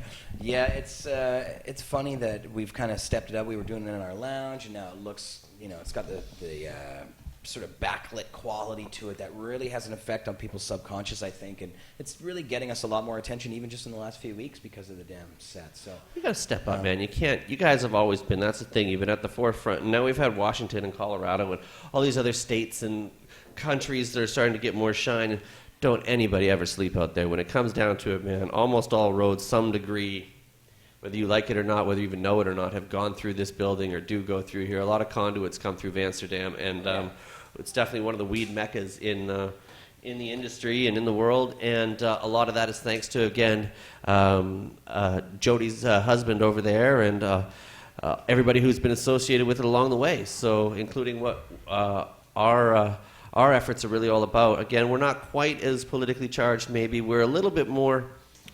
information, entertaining, a little bit more interview. Every week we generally have at least a guest or two. We come on, we talk about them, we talk about projects that they've got going on. We've always got a strain or two from one of the local shops generally. Roll a lot of joints. We roll a shitload of joints, nice big fat ones. We take a look at how good those are. Of course, we talk about various weeds. Of course, we'll do some dabs and some bong tokes too. Bong toke for you, my friend? You had to call it something. You can't call it expert just plain old weed. You had, joints. We roll really good joints. It all started off Expert the video. dabs too. Yeah, well, that'll come. That's an offshoot. You see, I'm a bong guy. Like when Johnny's not here, I'm mostly smoking the bong. He's the hash guy. I like it in any way it comes, though. That marijuana is delicious to me. So, it's going to be cool to have you here, man. Now, we're going to try and get you. You've been here a lot doing stuff. You and I together hosted the other night's that was awesome. Event that was on super Pod fun. TV. The Extract Zen Party. Extract Zen Party. Yeah, brought to us by Canawide and Cannabis Culture here, raising money for Cannabis for Cancer research. It was a good cause, a good time. And yeah, like we talked about, we took off Johnny's golden locks there, man. It was quite a lot of fun. You did the shaving. I did do the shaving. It was a good time, and happy to do it. I mean, I didn't expect that when I got out of bed in the morning that I was going to be shaving my nan's head. But hey, what do you do? They say you got to step up, and Johnny took it like a champ. And it was a lot of fun to be a part of that event. He looks good bald. Yeah, he does. Now we're going to be two ball heads together. Yeah, right. He's actually got a little less hair. The stubbly feels. You like that? Yeah, well, not that much. Calm down. But yeah, no, it was a great time hosting with you, man. It was a lot of fun there. We started out with our part one. Well, it was a crazy weekend. Thursday, I did have the Canawise guys at my place on the Expert Live for the preliminary talk. Then we were both here on Pot TV last week. Then I did the 7 to 8 stream from Canawide to come back here and pick up part 2 on Pot TV, where you can check the replay out. And that's right. Just a couple of videos away from where we are on the list of them that have come out. But it was fun. I was a little tipsy at the time. Little bit tipsy. I honestly, when I watched the feed afterwards, I was like, I don't even remember this. We did a good job. We were on it. Hey, come on, man, we killed it. Pretty good. For an impromptu, I did. Drunk uncle. Yeah. But somebody in the chat mentioned, I just saw them laughing about me last week on the show, and I can't. Who mentioned it? The incredible I shrieking was chair. catatonic halfway through the show. Dude, this is my impression God. of Jared. I looked at just skipped to the end of last week's show, and I was just bagging myself. I was like hunched under the table, like Tiny. It was just the head. It was just the head of Jeremiah by the end of the show. So gone. Oh my God. They should just wheel me off. When Couldn't even it's talk. That bad. No, I couldn't guess. I had no idea what he was saying. I was just seeing it was like 2001. The glow tunnel going by me. And I was there for most of that, and I watched that, and I portioned all the blame actually on Johnny B. He dabbed me up like 4 times. He's in a row. not here to defend himself, so he's crippled up, laying around right now. So what's up, Johnny? He might Glad be to hear you're watching. feeling better. We love you, Sure. Johnny. Why wouldn't he be? That dude kept pulling out all kinds of secret sauce, and he was like mixing various flavors and making a whole salad of different things. Man, you didn't stand a chance, bro. No, you didn't stand a chance. That guy was I just get out to pretty high destroy. on the show sometimes. It used to be Mark Clokey's, pardon me, bags of popcorn. Oh, that used to destroy me. It was like my kryptonite. Yeah, you got to be careful. There was a shop that used to have a bunch of edibles in town here. With, and out of everything they had, it was their caramel corn. And even me, and I can handle. Trust me, I can handle it, man. But there was this caramel corn that just put a hole in you and grab you by the boo boo. Did I give you one of these? Yes, I did, but I think it's your turn now, brother. Nice. Yeah. So anyway, it's really cool. So in amongst all this, we bring some news, we bring some updates. We obviously keep you up to date with what's going on at expertjoints.com. 4 p.m. Thursdays. 4:20 p.m. Thursdays, right. of course. Now, we're going to be doing this on the Expert Joint feed at first, are we? And then hopefully transitioning over to Pod TV as we figure it out? Basically what I want to do is I don't want to come in all jumping at once here. And you guys have got a good thing going. I don't want to come and fuck it all up. So I wanted to just respectfully, we're going to bring our little show here to the Pod TV studio. Keep it on the Expert Joints feed network for right now. Of course, you'll still be able to get it on pot.tv as well too, in simulcast. We'll put it on the front page. We'll just feed people through to your live feed, and then I think we should probably try and move it over to Pod TV if you want to. Well, I would like to. Yeah, once I get all, maybe if I make sure that I get all the the bugs and the bugs out of it and get the I's dotted and T's crossed, and we get through a couple episodes where I've got it dialed in, then absolutely, I'd be honored and blessed to move it over. I mean, you guys have a loyal following for a lot of years, and it's great to see the amount of people who come out every week to watch your shows. And we'd absolutely love it if the Pot TV family would embrace our efforts as well. Got to hit up these subscribers. J-Mac will be in the house. There you go. Mm-hmm. Yeah. Well, we'll hopefully have you on an episode as well too. We've obviously done an interview with Jodie from the Cannabis Culture Lounge here back from last year that was really good, really popular as well. But that's part of the whole reason why we want to come here. We're looking to as well sort of step up our production and step up our delivery and what we're trying to bring to people, and just keep spreading the message and keep talking to people from all over the industry. I talked to a lot of different folks from a lot of different parts, including the States, and some of the different manufacturers and some of the companies out there, and I just try and give everything an honest look, because a lot of people around there don't have the opportunity to see what we see and get to do what we do. And to me, I feel it's important for the culture for people to have that to share. Not everybody is lucky enough to go walk into a dispensary like we can. I would agree that dispensaries should be as common as any sort of pharmacy or liquor store at the very least. I think it should be more accessible than that, and I think people should be able to grow their own. But in the model that people can't walk into a shop, I don't think the existing model of the LPs is proper, and probably they don't either. But at least somebody can mail weed. Like Dana says, it's a step in the right direction. Like it's getting there. And we want to be able to cover that, especially for the people who don't know and want to stay current on it. And being a part of the action here, and like last weekend with the Extract Zen party, there was literally people tuning in to find out what extracts were and to get over some of the misconceptions that they might have about the products. And it's just great to be, another finger on the pulse, and that's what we're here to do, and we're going to do it from here starting next week, Thursdays, 4:20. Check it out. I really enjoyed doing the sharing hosting duties with you on that broadcast. Do it anytime. Anytime. Yeah. I'll co-host anything with you, brother. That'd be fantastic. Yes, man. Give me one of those.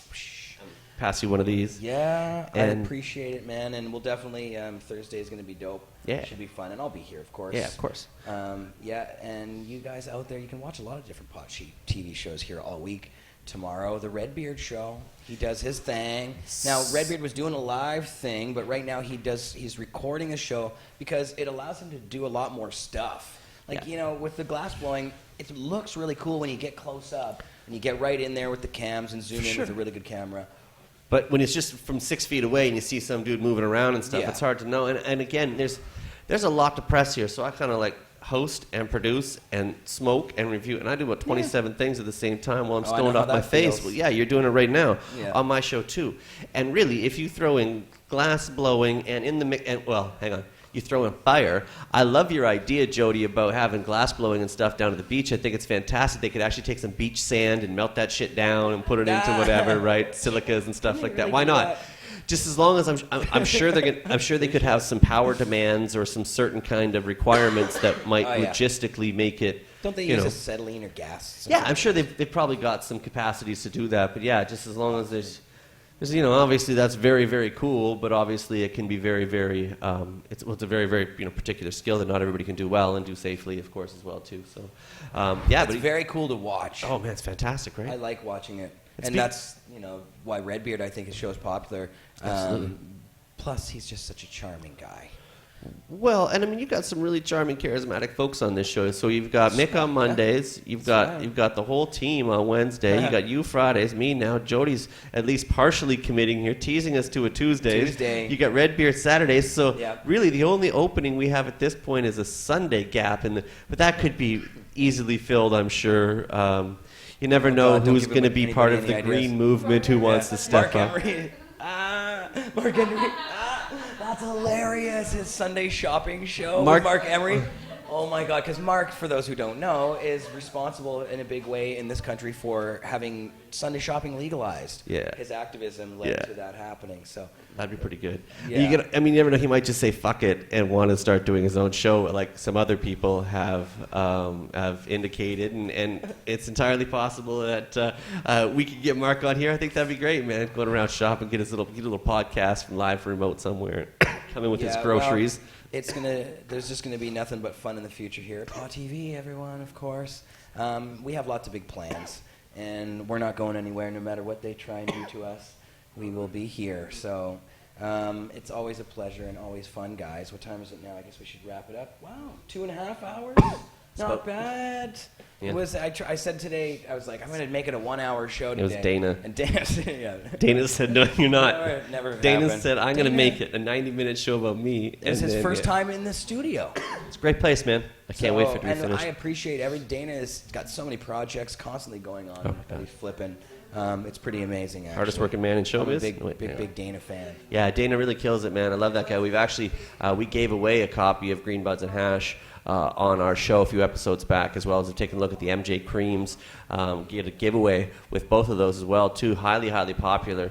tons and tons of views and impressions and likes, and people really ate that up, man. Especially, I can't lie, that pain cream, I had a bottle around the house and gave it to a few different people, and I don't think like 6 people can have a placebo effect, all in different things at different times and barely really knowing, because all of them after one point look back and were like, I think that actually worked. And I was like, I think it does too. I've heard varied reports, but mostly positive about any kind of cannabis topicals.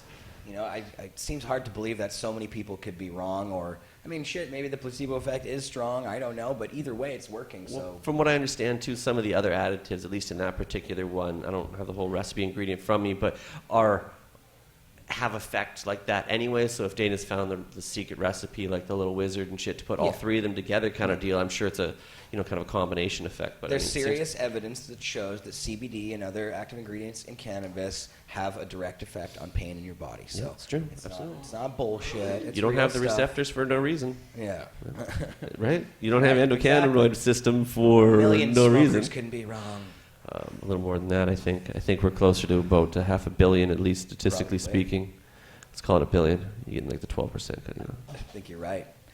Cool, man. Well, thanks for coming on, brother. Thanks Always for fun. us. Give me another one of those. Yeah, we'll be back Thursday. Check us out here, That's and right. we'll be check us on social media for the official online announcement of it on Sunday. We also talked about a little bit on our show yesterday, where we again highlighted Jodie's campaign that we completely agree with. Take some time. I get it. If you need a year or two to figure out how long it's going to be, so people can sell it the way you want it to, and you can tax it, you can control it, and you can, okay, I get it. But at the very least, man, you can't be arresting people for weed anymore. I mean, at least personal amounts and stuff like that. That's people can't be thrown in jail and be money wasted on that. You're already seeing judges throw out cases and stuff like that are or imposing minimal fees and stuff like that. It's time for the change, and you got to support Jodie Emery. And we're going to go back in the replay and make sure we throw up all the proper links and stuff in there. And we'll continue to be supporting as much as we can, and make sure you go out and support that and keep supporting the culture. Keep them going, man. It's a pleasure. Thank you very much, and we'll catch you guys again in a couple days. See you guys in like 6 days. All right, Pod TV. Tune in for everything soon. You know the times, 4 p.m. just about every day these days. And you can find all of our shows. Except that'll be 4:20 on Thursday. This place. Oh, 4:20. So you're starting at 4:20. 4:20 on Thursday, because it's 4:20. Thursdays. I mean, we're usually at like 4:18, 4:19, but 4:20. There you go. All right, guys. It was a fun day today. We'll be back again next Friday with more stuff. Hopefully these guys, I was going to try and get these Windsor guys on. I was bugging them, but we're gonna keep bugging them. And we'll talk to you guys next week. Peace, Pod TV. Thanks for watching.